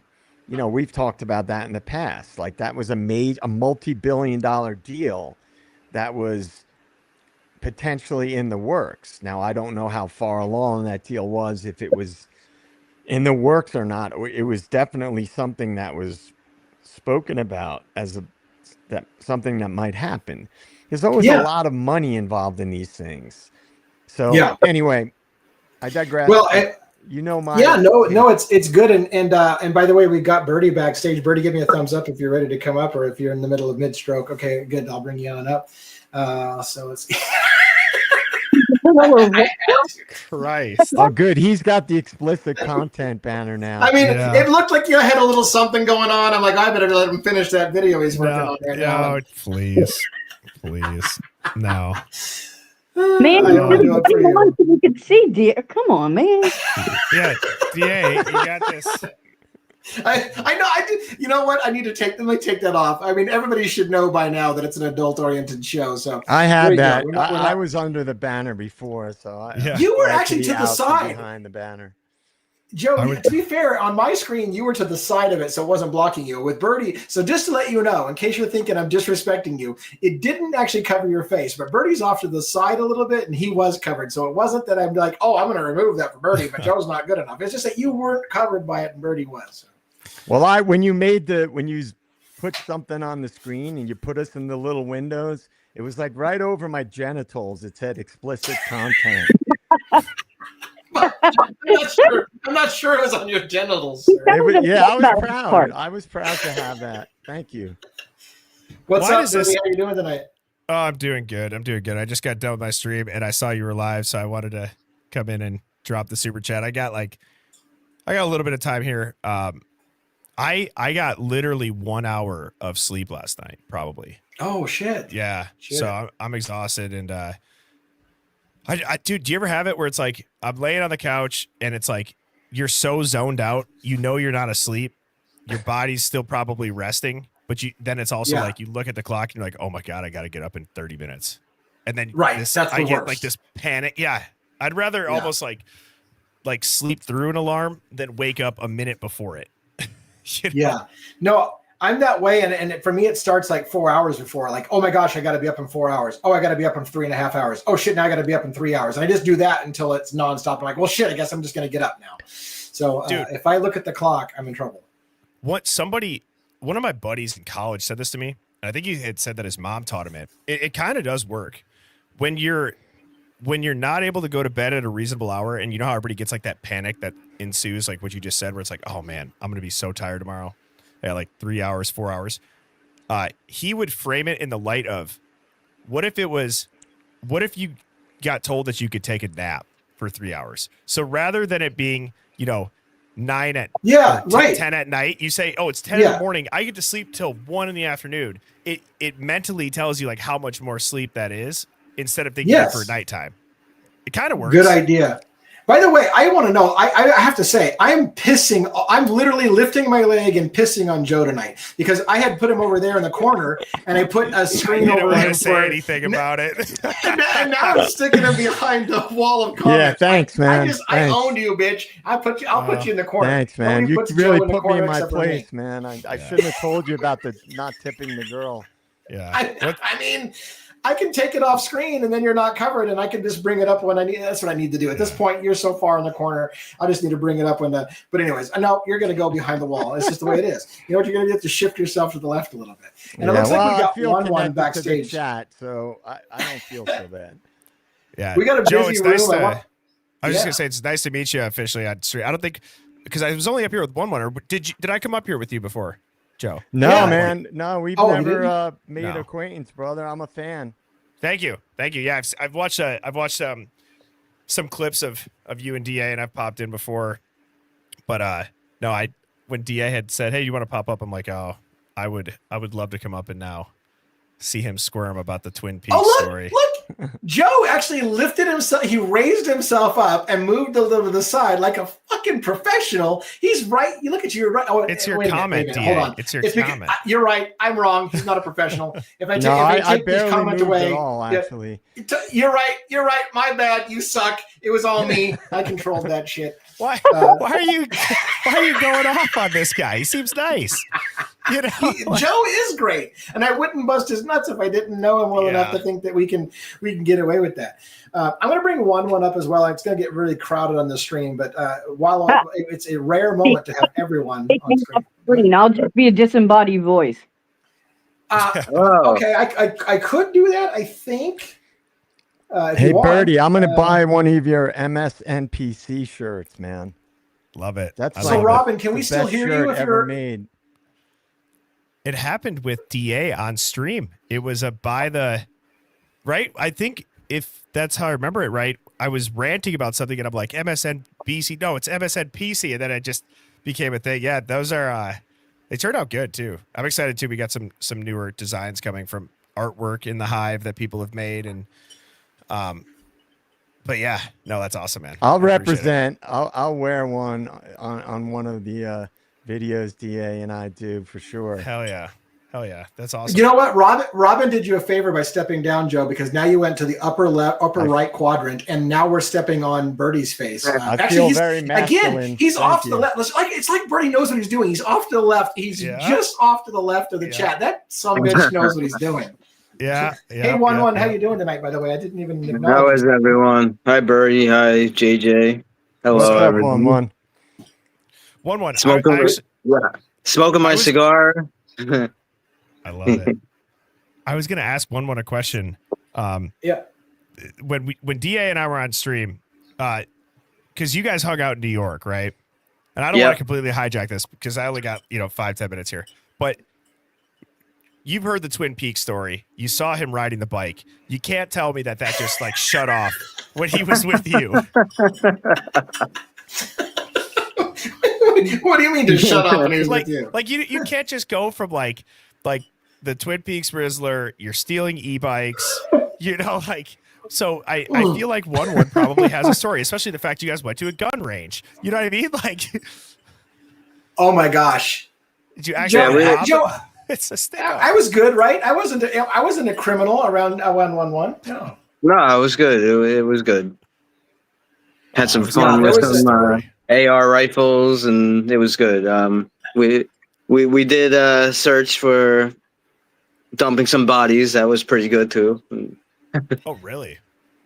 Yeah, it was kind of funny. Like I got. It's funny because so in New York, I, from being an out-of-towner, cannot request a police ride-along because that would have been the ultimate, right? The ultimate would have been it. I'm going to go with 1-1 and get in his squad car, and he's going to show me New York from the perspective of a police officer. Would have been the badass idea. It would have been something amazing. We could pull something off like that. But no, New York doesn't allow that kind of thing. I don't even know if 1-1 drives around in a squad car much, but anyways, it would have been badass. But you know what I got to do was the next best thing, which is I got to ride along with a police officer, but I put him in my fucking car. And I made him go take that. Take that. I am the law. I pulled it off. I am the law. And then I'm never like ride breaking along. traffic laws in front of him. I'm like, what are you gonna do about it? What are you gonna do about it? And so anyways, it was very cool because one of the things that what we did together was really neat. He was navigating for me as we were going through the Gilgo Beach route, where the killer, because we don't know if it's Rex Heuermann, that's allegedly presumed innocent until proven guilty and all that shit.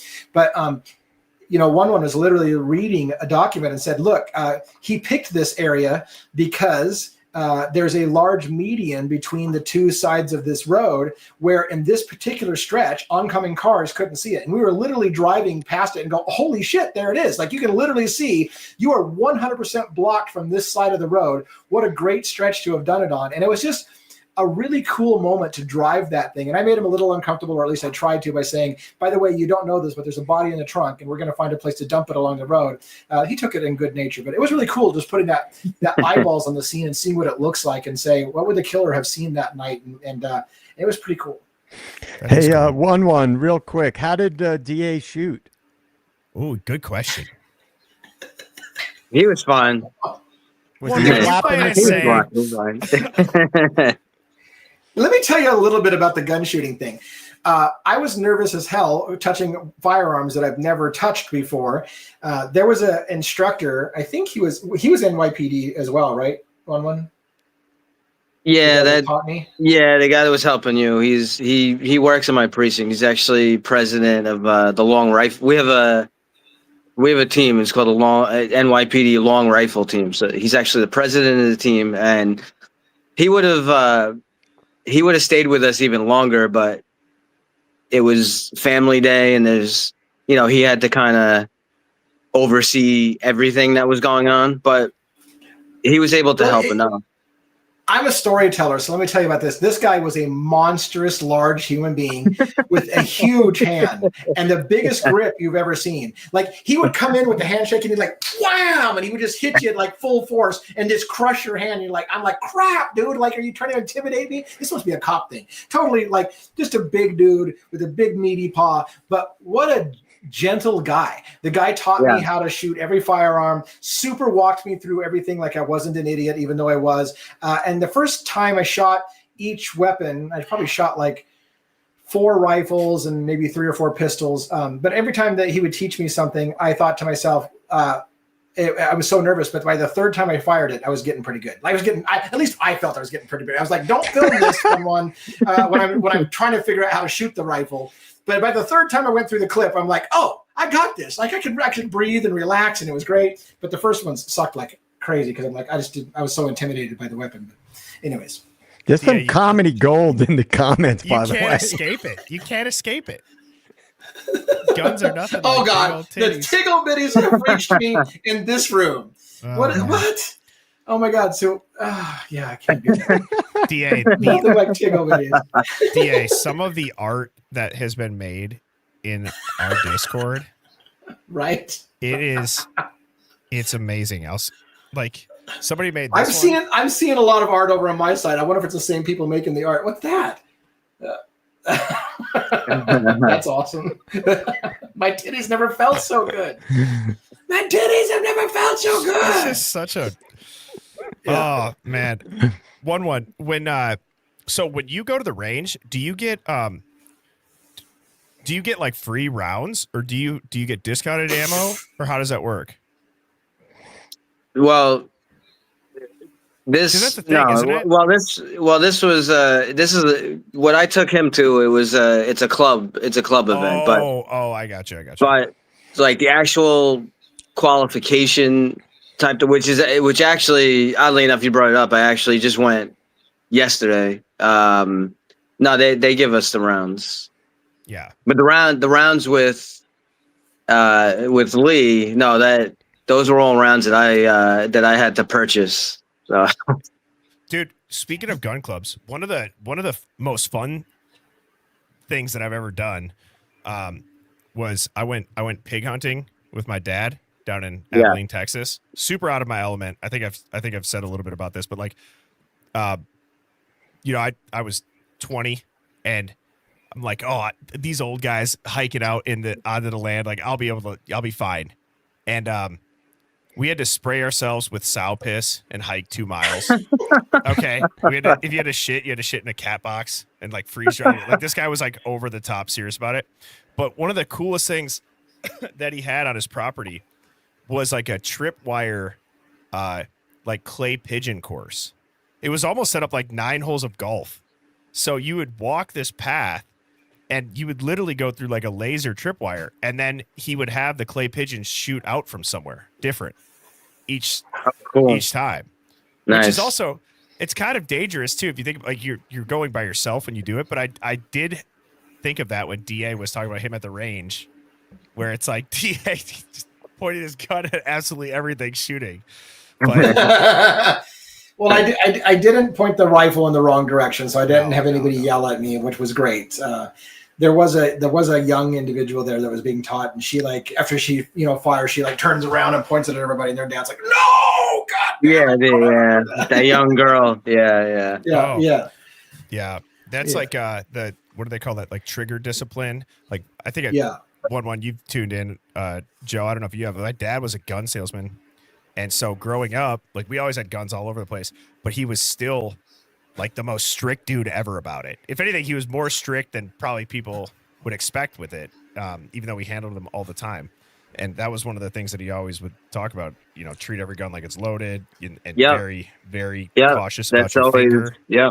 That's always what you do. You always assume the gun is loaded. So even if I clear the gun and I like, you want to look at a pistol or whatnot, I hand it to you, and you give it back to me. You give it back to me 10 seconds later, and I know that I cleared it. It's like it is what they teach us through the police academy too. But anyone learning to shoot, whether police or not, if you always assume the gun is loaded, you never have accidental discharge. It's just it avoids because the gun you can't hurt you can't hurt anyone. Or, if you practice the safety precautions. So it's, people are so, there's some people that are so afraid of guns, but people kill people. It's not so much the guns. Hey, I had a friend, guys, the first time I'll tell you my gun story, my first time ever shooting, which was very late in life. Even though I had a lot of friends that would go to the range all the time. The first time I ever shot any type of firearm was at a tactical handgun course taught by these like insane, like hardcore, like military dudes. So I decided, because there's a group of guys that I know for years and years that they go shooting all the time. And they would always be like, "Hey man, do you want to come shooting?" And I'm like, I don't have any guns or anything. Like, we got plenty, man. Just come with us. And I would always just wasn't really that into it. And then years later, I started thinking, I should probably get something and get a concealed carry permit and this and that. And so I signed up for the course, to get your concealed carry permit in Colorado. And it was at a private gun club. Like in the middle of nowhere. This is Colorado. It was like out in the boonies. And I didn't know what to expect because I'd never taken a gun course. I never even shot a gun. And I go there, and these guys are like they're like military dudes, hardcore. And the class that I took, and this is like October, and it's usually the weather in Colorado can be hit or miss. It was fucking snowing. I mean, it was like freezing cold and dumping snow. And now it's the first time I'm ever shooting. And this wasn't just like the typical class where you learn the safety rules and then you learn how to, all the basic stuff. This was like tactical shooting. And when I realized that, because I didn't realize how serious this class was, when I got there and I realized how intense it was, I was nervous. Like, because I was like, I'm going to look like the biggest idiot. Like, these guys are like hardcore military dudes. It's intimidating. Yeah. But I tell you what, man, it was a great way to learn. And they were so strict about the gun safety rules. Yeah. Like if you were doing all these crazy exercises, if you even slightly pointed your gun anywhere but down range, They'd be were all over on you. I mean, they would Yeah. jump all over you, man. It was great. I have to say, I have a little story. It won't be long, but a little story about guns that, and it's not to pick on females because that's not. It just happened to be that way. So a group of us went out shooting at kind of like one of those like outside city limits, shooting up against a hill kind of thing, and we had a guy's girlfriend with us, and she's watching the guys shoot some pistols. And at some point, one of the guys says, "Hey, you want to give it a try?" And she's like, "I guess so, you know." And it was the funniest thing. I don't even know what would happen. You guys, if you know guns, can tell me what would happen. So she holds the pistol and she's got both thumbs on the slide where the slide would kick back when she fires, right? And she's holding it and getting ready to prepare. And it was funny because we're all sitting there, we're looking, and it's like everyone realizes something's wrong with the way she's holding that gun, but it's not dawning on us quite yet. And they were like, "Oh my God, don't fire the gun." Because I'm thinking to myself, is she going to break her thumbs if she fires that and her fingers are at the back of the slide like that? She would have ripped it. She would have ripped apart her thumb. It's like when you dry fire a bow and arrow. Yeah. Yeah. I did that in gym class. Like they had real bows in our gym class, and I did it without knowing it was a thing. And my arm was like road rashed. You know what I mean? It gets you good. Yeah. You can, that string, if it hits your arm without a protection guard on there and you fire it wrong, you can dig that into your skin and peel your skin deep. Yeah. A good compound bow or something. Yeah. So Lee, I didn't get to ask you. I should have asked you that night. Of all the guns that firearms you get to fire that day, which one did you tend to like the most? I know you get to I think you fired the revolver. You got to fire my off duty, which is a Smith & Wesson M&P. It's 9mm. Yeah. You fired my AK-47. Yeah. You fired my AK. You got to fire the AK. I have an IWI Tavor. Was there one that you liked more than? You're making me show my ignorance of a gun. Here's how I'm going to describe it. The gun that had that really badass scope on it with that really expensive, like freaking $2,000 sight. That was my favorite gun to shoot as well. Not just because of the sight, but that gun was really comfortable. Which one was that? You know what I'm talking? No, that was that was the AR. So that shoots 5.56. 5.56. And that has an ACOG scope on it. Dude, that was beautiful.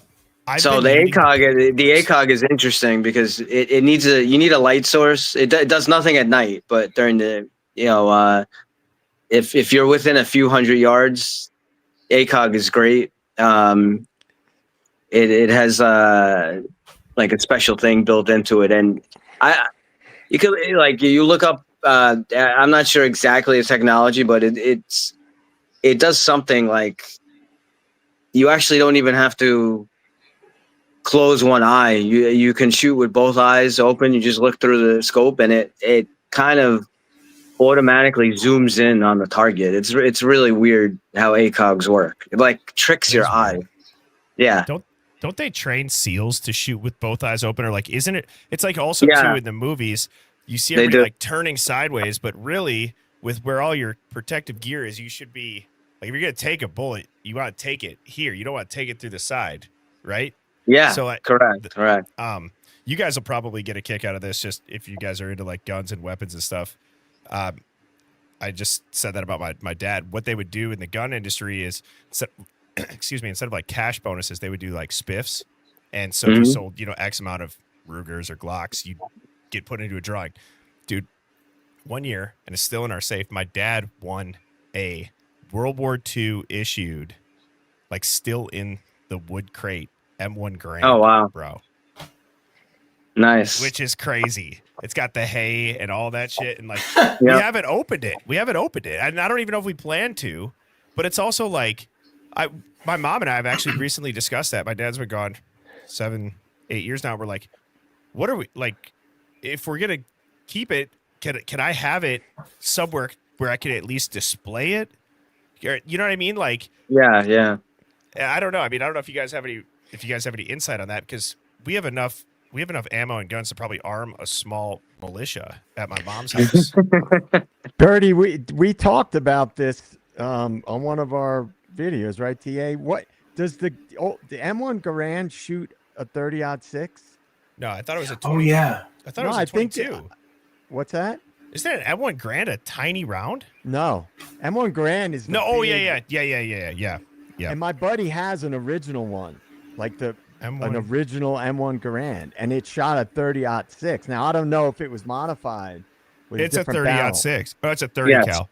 30 cal. Yeah. Yep. 30-06. What was the World War II gun that was a 22? That didn't they use it over in the Pacific? Because even in the Pacific docuseries on HBO, Eugene Sledge's grandpa or his dad sends him with that revolver. He's like, that's worth your weight in gold. Like, you'll take down, Japs with like one of these instead of a full clip. I could have swore there was another popular, and I can't remember the name. I know exactly what you're talking about. Yeah. I actually, it's like a 30. It's a, hold on, what is it called? It's almost like a pistol round. Yes, it's, it's a pistol round. It's one. You might know what this is. It's a rifle or a pistol? A rifle. I looked at buying one of those, like remakes of them. People make them, like reissue them. Oh man, it's a. Hold on. Is it just called like a 22 LR? Is it just a 22 long rifle? I don't know. No, the one that I think that you're thinking of. Are you thinking of? Are you thinking of the Mossberg or? No, the military used them in certain battles and stuff like that in certain parts of the world, and it's got a 30 in it, but it was the round is like, it's not a big like rifle round. It's like it almost looks like a 9mm, but it's a little bit bigger. It did not have a lot of stopping power at all. I can't remember. I'm using ChatGPT right now to the see the one that you're talking about. Though. Yeah, I'll let you know if it pulls it up. I did. It's a carbine. It's called like a. It's. You know what I'm talking about? Yes, it's you're right. I think it is carbine. Something 30 carbine. There was a Thompson that shot a 45. They had the grease gun. They had the MP40, the Sten. I mean, these are all German guns. Jeez. But you got a few things. You got a rifle that was based on the M1 Garand that shot 22. That's a Springfield M1922. The M1 carbine. It was a. Yeah, and it's you got the Winchester 75. It was an M1A1 that was used for the airborne. M2 carbine. I don't know. But it wasn't necessarily a pistol round, it says, but it fits like, I don't know. It's a smaller, more compact, fast, and it's just really meant to be deadly inside 200 yards. So this is what it looked like if you can see it. Yeah. Yeah. So it was a semi-auto, but the round, I remember because I looked at buying one. It's not a big round. It looks like a pistol round, but it's they're really cool actually. DA, I'm gonna have to hop off, but I just want to tell one story before I go. So I had no intention of just talking about guns. Joe had said that he did his his first class that he did was with all these badass guys. I had the most opposite side of the spectrum that you could have for my concealed carry. So as I said, my dad was a gun salesman pretty much since my dad. So my grandpa was a Milwaukee police officer in the 70s. Okay. And I didn't know this, but my grandma would save any news articles that he was involved in. And in my grandpa's first year on the job, he blew a guy's leg off with a shotgun and got sued for $1 million. I'd never do that. Wow. Yeah. And his whole argument was that, they were wrestling and the gun went off, but then they saw I don't know. Not trying to speak bad on him. I have no idea what happened, but he lost even back in the 70s, if that says anything. Wow. Wow. Or the department did. So my dad worked at a lumber yard in Milwaukee, and he was 21, 22, and these two guys come in, and they said, hey, you've been really good with all of our lumber orders, all this stuff. He's like, we're starting a gun distributor. right outside of the city. You want to come work with it? And my grandpa's like alarm bells went off and was like, so you're telling me these two guys just recruited a 21-year-old kid from the lumberyard to go help them start up like a gun company? It sounds a little bit weird, right? You know? So, but ultimately my dad ended up doing it the rest of his life. And so what was really cool about my dad is when he was able to build up like his book of business, he obviously worked for a company, but then he had his local customers. He had a guy who was in the city was called West Allis. It's a little bit outside of Milwaukee. And he kept this dude from the time that he was like in his mid to late 20s all the way through now where he's just, you know, he's getting him guns that he can have access to. And this guy owns a gun store. It's called like Shorty's gun shop, whatever it is. That's where my dad sent me. He's like, you got to go there. Like Shorty will take care of you. Okay. I've never been to this place. And West Allis is way more run down now than it was in the 70s and 80s. Okay. So I'm going in there and I'm like, they have an indoor range here somewhere. It's like a hallway that's just got like metal plating down it. Like just, it's like down like 4 stairs and whatever. Long story short, I'm doing my concealed carry class. Shorty, he gets his nickname. He's like 5'2", very small dude. And I'm the only dude in downtown Milwaukee in this entire class. And Shorty is telling people, like, the only time you're going to pull your gun out is it's like, it's not to like flex on anybody. It's like, you're going to literally probably, you're going to kill somebody or you're about to die. That's why you do it. But he said, now an effective way, and this works a lot. He's like, you have to learn how to like talk shit. And I'm thinking to myself, like, what? Is this guy really about to do it? He had about 17 people stand up and cuss him out, yelling, getting angry at him in the front of the class. This is my concealed carry class. I mean, people are like screaming at him, like, you motherfucker, get away from me. I'll fucking shoot, like all this stuff. And I thought that was the wildest thing ever. And I've never heard of any other person having an experience like that. And oddly enough, when I told my dad that, he was like, isn't that great? It's smart. I'm like, what? Dude, I didn't learn how to do anything. Like, he offered us insurance in case we did accidentally shoot somebody at the end of it. So, hey, Bernie, before you leave, and I want to be careful and give you the option before you leave. I know you're having a couple of guests on your show tomorrow. Yeah. Right. And you're having the what do they call the custody queens? Custody queens. Yep. Yeah. I shared with you that uncanny photo thing. Do you think that would be inappropriate to talk about that, to show it? Because I was gonna just show it. But if you think it would be, I thought it would be. It could be awkward for you, but if we're gonna do it, this would be the place to do it before you go live with them. But if you think it might be awkward, I won't do it. But I wanted to show people how weird that was because I sent you something. And I was like, oh my god, you're going with this person. Did you see this? Maybe I'll just do it on stream. Yeah, you could. Maybe I could put it side by side. That's what I was. Do you think that, honestly, do you think though? Okay, so long story short, one of these lawyers looks exactly like somebody in the Idaho 4 case. I'll just leave it at that. Like, yeah. I feel like I want to show it if you're okay with it. I don't care. I don't care. Because you have a way bigger audience. They'll see it, and probably nobody will have seen it here on my show. Let me just show you something real quick. And I can't do it side by side, but and I don't think they'll get mad about it. They'd probably just be like, "Wow." Hold on. Let me before you go. Don't show us your porn, DA. Okay, so that I believe is one of the people that you're having on your show tomorrow. And so just, I can't really show these side by side. So just take a look at that picture for a moment. And then I'm going to show you another picture. And you tell me. It's pretty obvious. Toggle back. Do you? You get yeah, of course. With this? Looks like Kaylee. Watch. Yeah. Right. Kaylee Gonzalez. Look at this. Look at that. Look at that. Yeah. It looks like they're related. Yeah. I mean, dude, how uncanny is that shit right there? And I looked at several photos. I'm getting paranoid, DA.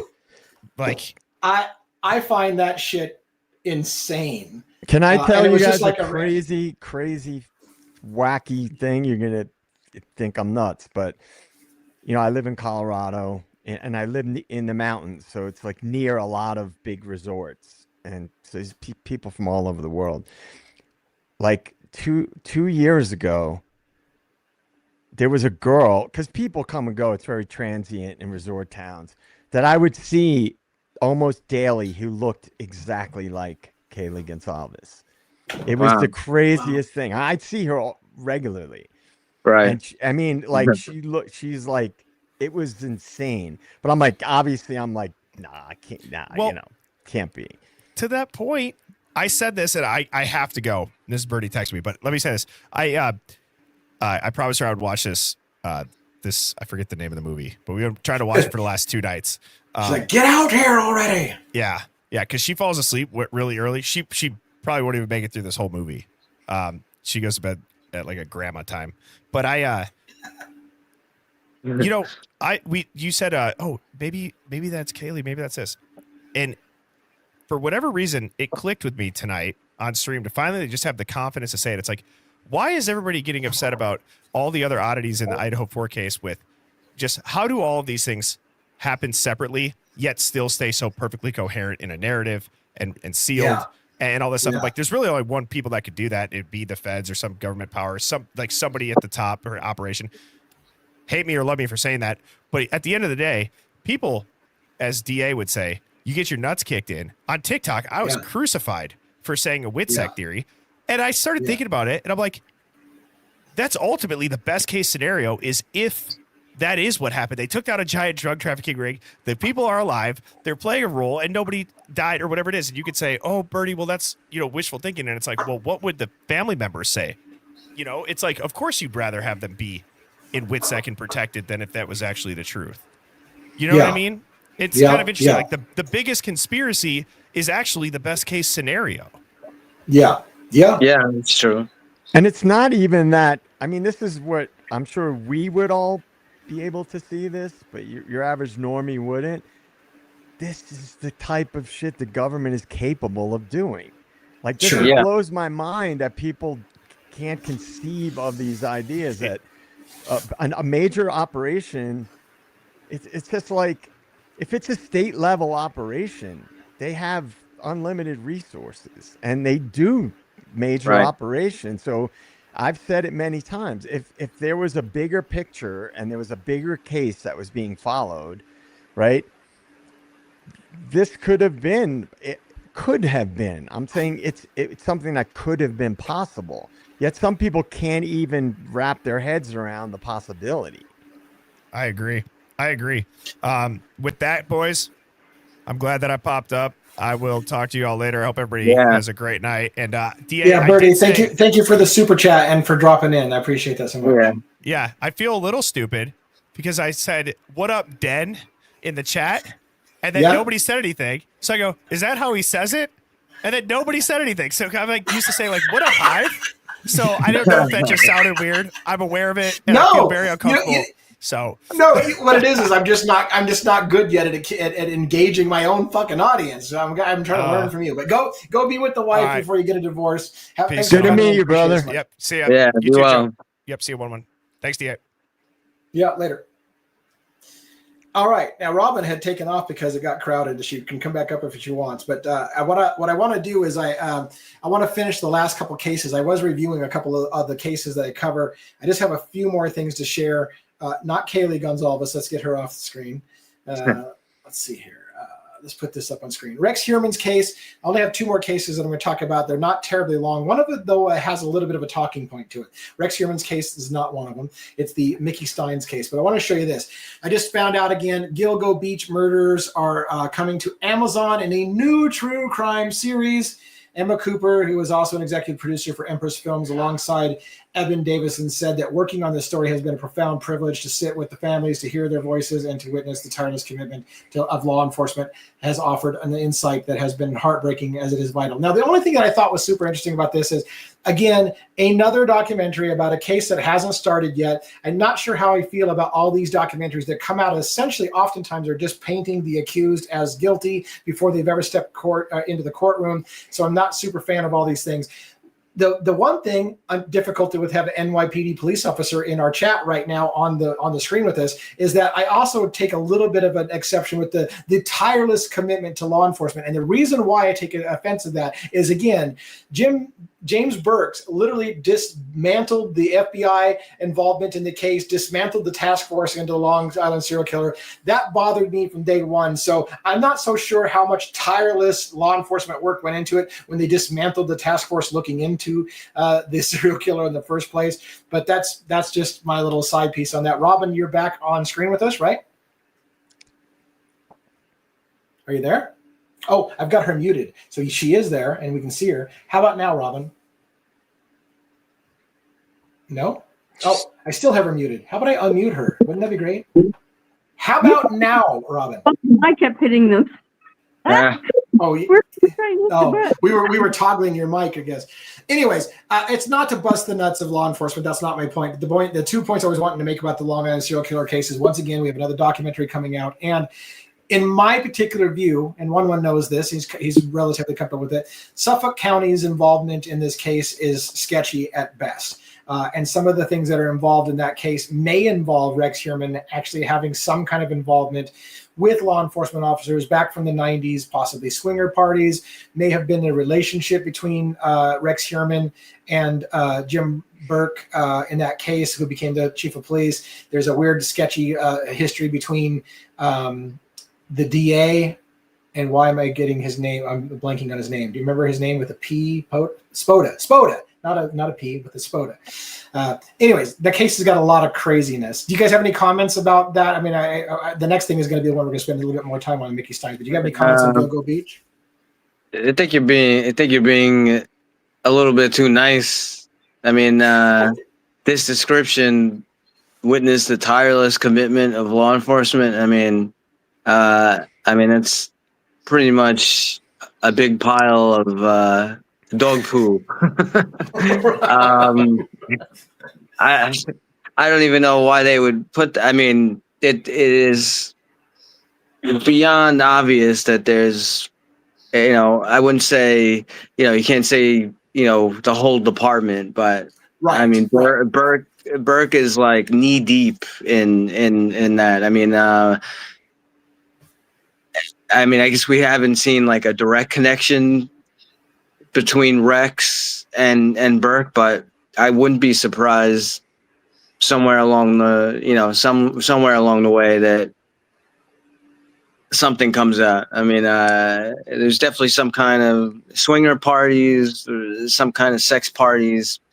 Why would you want to disable, get rid of an FBI task force? Right. That has. I mean, Suffolk County has plenty of money, but to just try to get rid of the FBI and like, no, we got this here.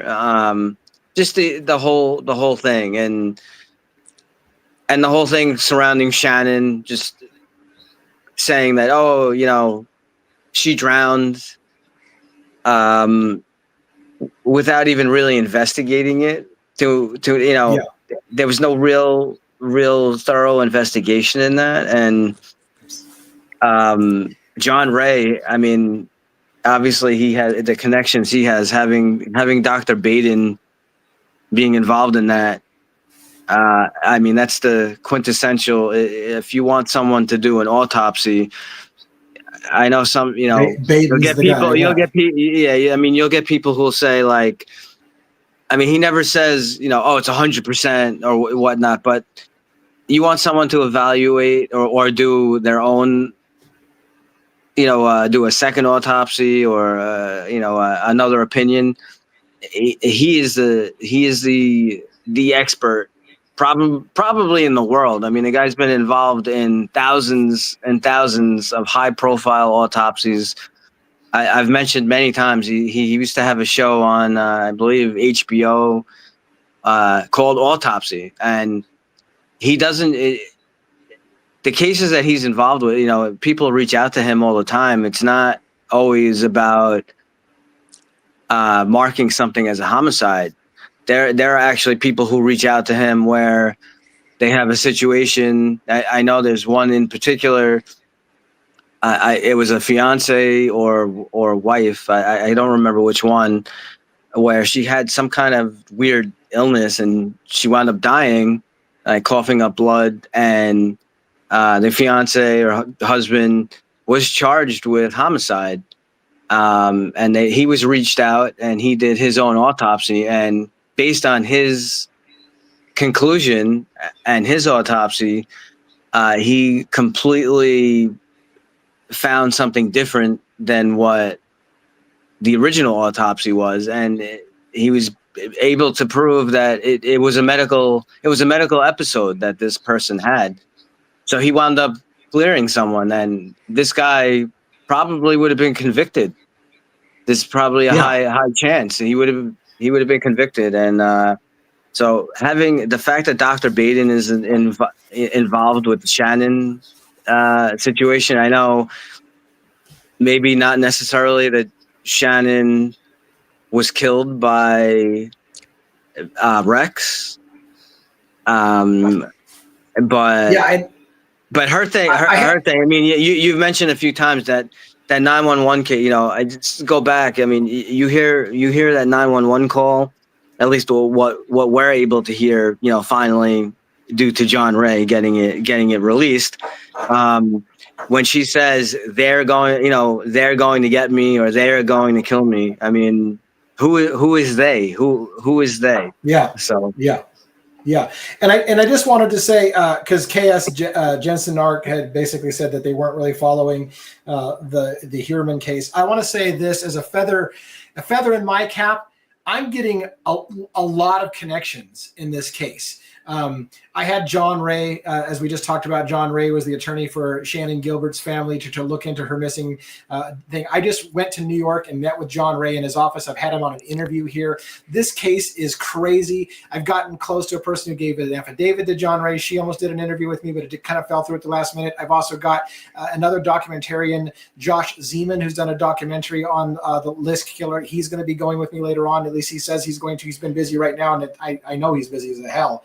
But I'm getting close. I'm getting a lot of close connections with this case, and so it's a fascinating thing. I recommend you watch the Netflix series Gone Girls. It's a 3-part series. Episode 2 will blow you away. It's everything that I'm about, which is about that police corruption element, and the district attorney element, and all that crazy shit, and people who saw Rex Heuermann early on and hanging out with cops that were doing drugs and crazy shit. And of course, that's not going to come out in trial, oddly enough, because that's not going to be what the trial's about. It's not going to be about the police corruption element or the district attorney corruption element. It's going to be about, did Rex Heuermann or not kill these people, and not about all that other stuff. So it's a crazy story, and I'm going to cover the stuff that they're not covering in the trial. So hopefully you'll give that a shot and take a look at my playlist on the Long Island serial killer. I just want to finish real quick tonight, if you will, on the Mickey Stein's case. It's one of these things that sticks in my craw. I'm going to show you why in just a moment. So let's go and pull this up. So Mickey Stein's, this is the sheriff. His first name was Sean Mickey Stein. So he goes by Mickey, but Sean Mickey Stein's sheriff who shot Judge Kevin Mullins in the judge's chamber. Caught on camera. It's clear as day who shot him. Who shot the sheriff? Well, this was who shot the judge. But anyways, the point being is that story is off the hook. Crazy.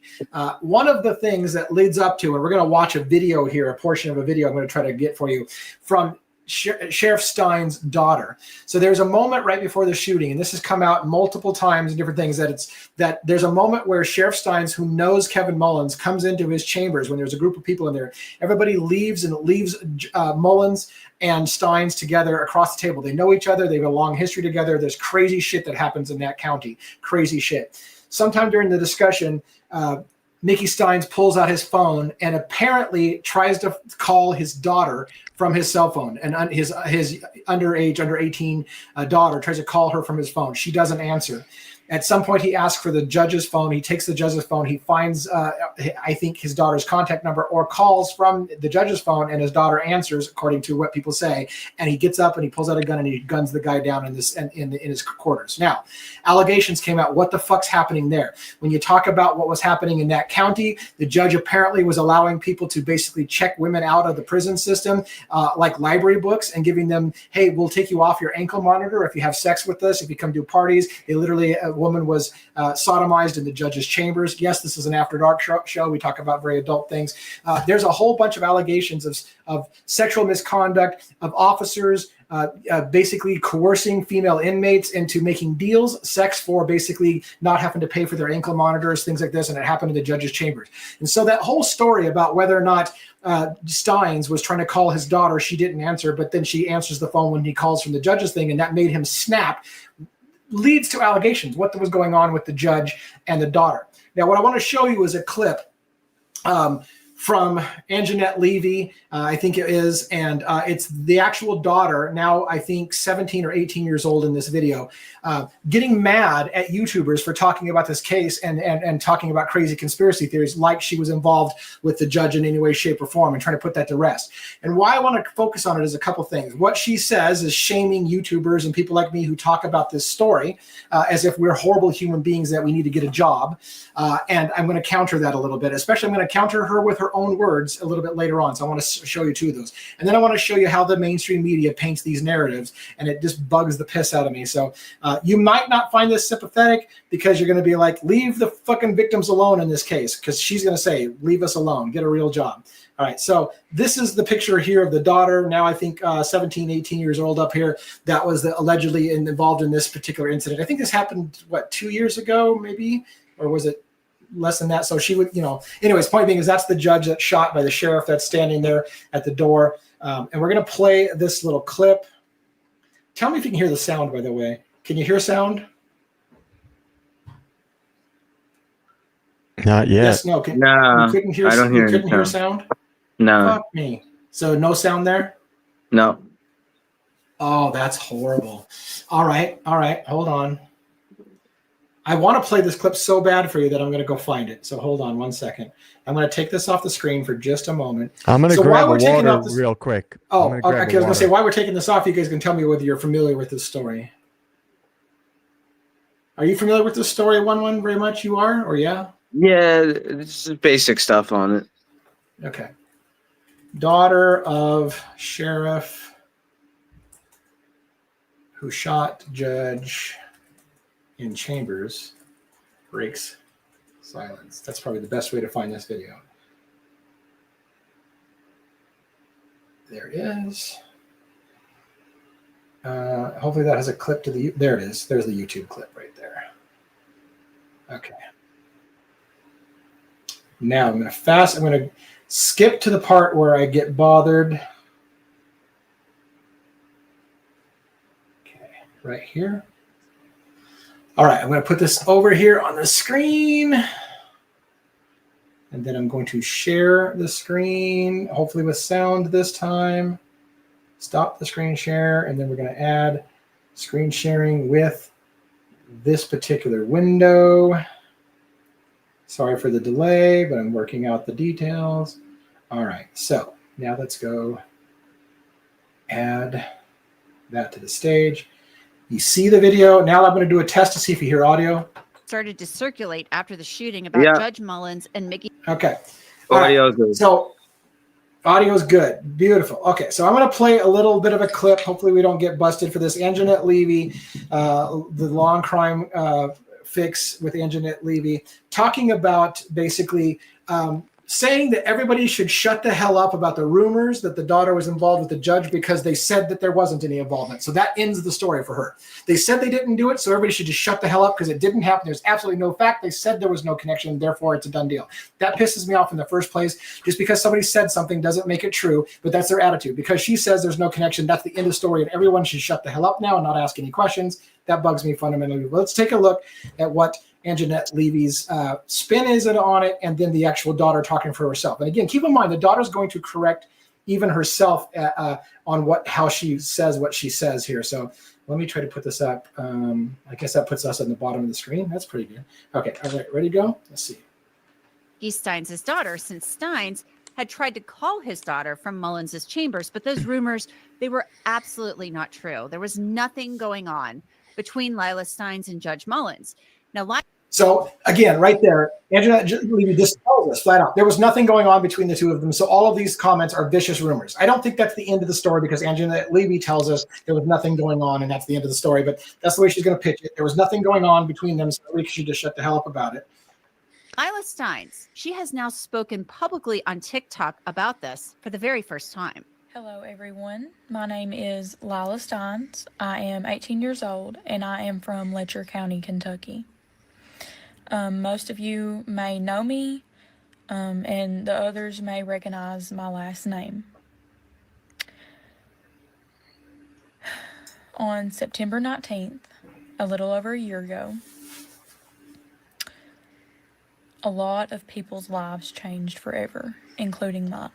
I'm not going to go into detail. I will not be talking about it, but I just have one question. Do you all not have anything better to do than to sit and gossip? You are taking my pain and making it your pleasure. You're taking our stories and turning them into big entertainment pieces, jokes, and for that matter, you're making it your income. Since when did that become okay? So my advice to the people doing that: get a job, do something meaningful with your life, and contribute to society. So that of course sits a little raw with me, right? Because when I hear her say that, I hear her saying, one, you're a piece of shit. Let us deal with our pain. You're victim shaming. You're talking about me. This is a real family. Let us have our peace. Get a real job. You don't have a real job, and you're talking about these things.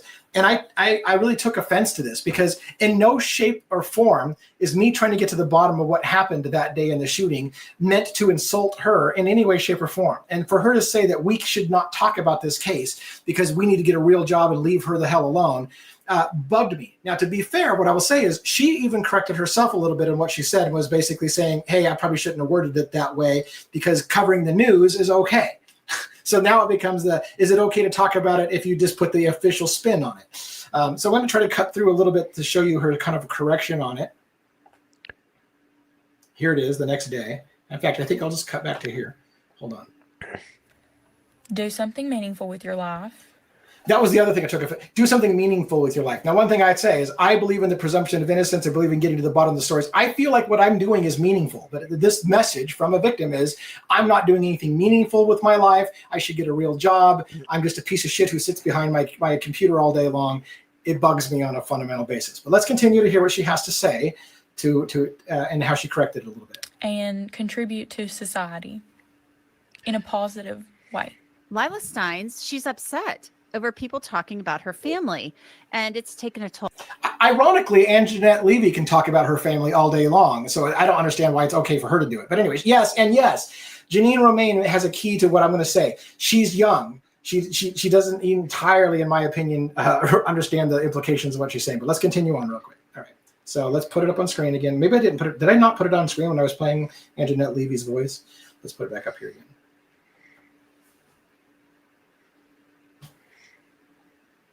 As soon as we get past buffering, apparently.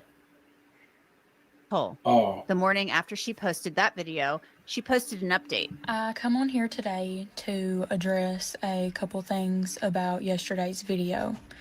When I posted that video, I only had about 950 followers. I did not think it would go anywhere. I thought, people from home's going to see it, maybe a couple others, and that'll be that. So the first thing I want to say is I had good intentions with that video. A lot of you were asking what stories, what do you mean by gossip? And what I mean by that is the stories that were made up about me and the other party. And that is where the gossip comes in at. I wasn't actually talking about the situation and what actually happened itself. I was more leaning towards the rumors that had been spread about me. I am aware of how serious this is and how much of a big deal it is. I was not talking about news or social media. I was simply talking about the people who sit at home behind a keyboard all day and say terrible things about my name. That's who I was talking about. So that's the gist of the discussion. I feel like it would be easy for mainstream media and for certain types of people to take that first clip she said of some essentially shame on you for exposing my shame and talking about things and making me your center of how you make money. They could use that as a hit piece on YouTubers for basically being pieces of shit who sit behind the keyboard and do nothing. And yet from her own backpedal the next day, hey, I didn't quite mean it that way. It's okay to talk about the news and it's okay to talk about some things. It's that rumor mill kind of stuff and the way you deal with it. So I say it a million times. It's not what you say, it's how you say it. I hope that when you guys see my content, and I know it's not true because I see the comments, a lot of you think I am a piece of shit. That if I talk about Idaho 4, what a horrible human being I am for running all the families through the mud and dragging out their dirty laundry. I'm sorry that you don't feel getting to the bottom of justice and finding out what really happened in that case to you as an insult to the families. If I were that family, I would want to know what really happened. And if it didn't happen the way it happened, then I would want to know that. But some people would like to just let it lie. So I thought I'd get your guys' opinion since you're on here 1-1. And Joe, what do you feel about me taking that so personal with what she said? Is it just a matter of she's young? Do you think we were victim shaming her to talk about this and try to get to the bottom of what happened, why that judge was shot? How do you feel about that? I don't think she's being victim shamed. I could see she's young, and obviously she's personally involved. So she's not taking herself out of like what's going on. Are other people absolutely that will, just take something and run with it, and it's just about getting clickbaits and stuff like that. Absolutely, they're all over YouTube or whatever social media thing. But I could almost say the same thing for mainstream media. Like mainstream media is about making money too. But again, I would take it that it's because she's personally involved and she's young. She's not like thinking outside the box, to look at it. Like, obviously there are many people, like you, Birdie, and other people. It's just trying to get to the truth. Like I, as far as I know, it's not every day that a sheriff or a cop will be in the back chamber and execute a judge. I mean, it's a pretty big event there. There has to be what is the reason why. I don't think it's about a gambling debt or something. It's gonna be something pretty serious.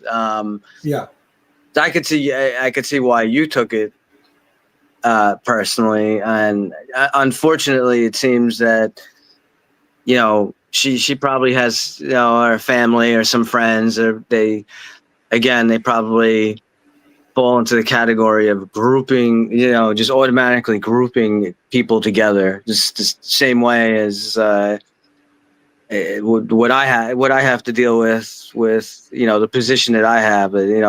Right. All we see is no one, other than like stopping a terrorist act or some crazy thing. All you see all the time, everywhere, it doesn't matter where you are, pretty much, what state or what locality, or all we see is the bad stuff that cops do. There's hundreds and thousands of good that cops do all the time. But the persona is, look at all this corruption and all this, and it does exist. And those people should be held accountable to the highest standard, and the law. They should have to deal with the consequences. I just think with her, I think she's not able to take herself really out of the situation, and it's hard whether you're young or you know, whether you're old, I mean, it's as she said, that's beyond a life-changing event.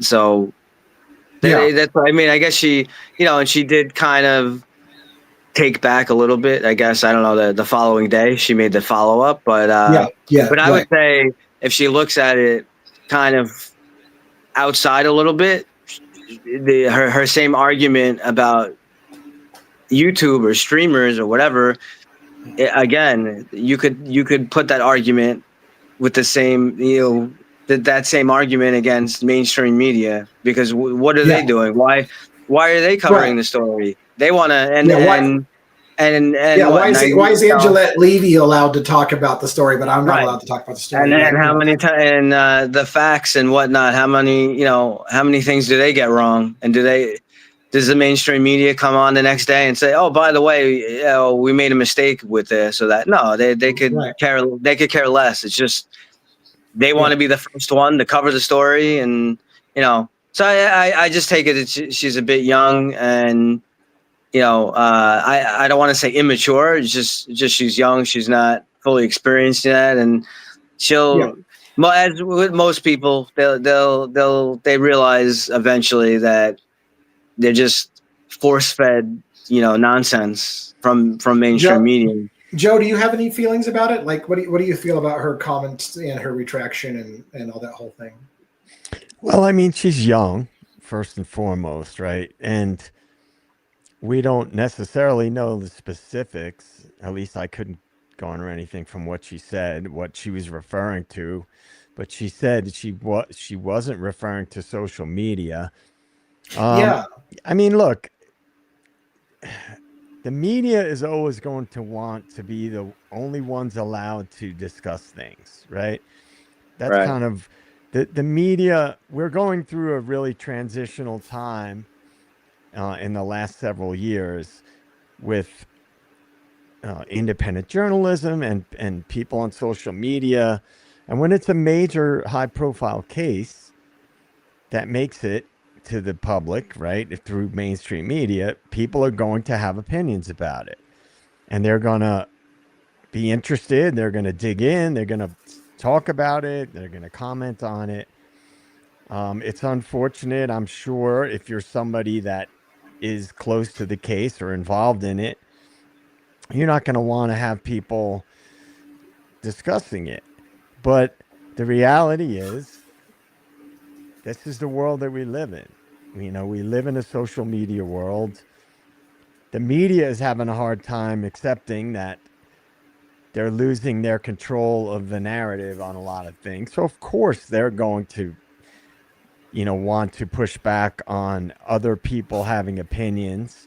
And how do you do that? You demonize anybody who has differing opinions about it. And what I would say, you know, and I've said this many times in my friend group and people I know, if you don't like what's being said in a particular forum or platform, don't watch.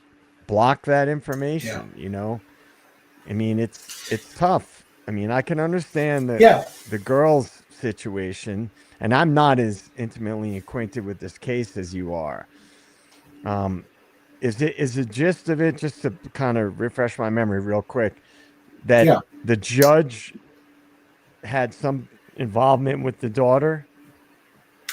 That is part of the rumor. What we know for sure, and let me just break this down for those who are kind of new to this case. What we know for sure is that a deputy of Sheriff Stein's was on trial for sodomizing a woman, an inmate, in the judge's chamber that was shot and killed.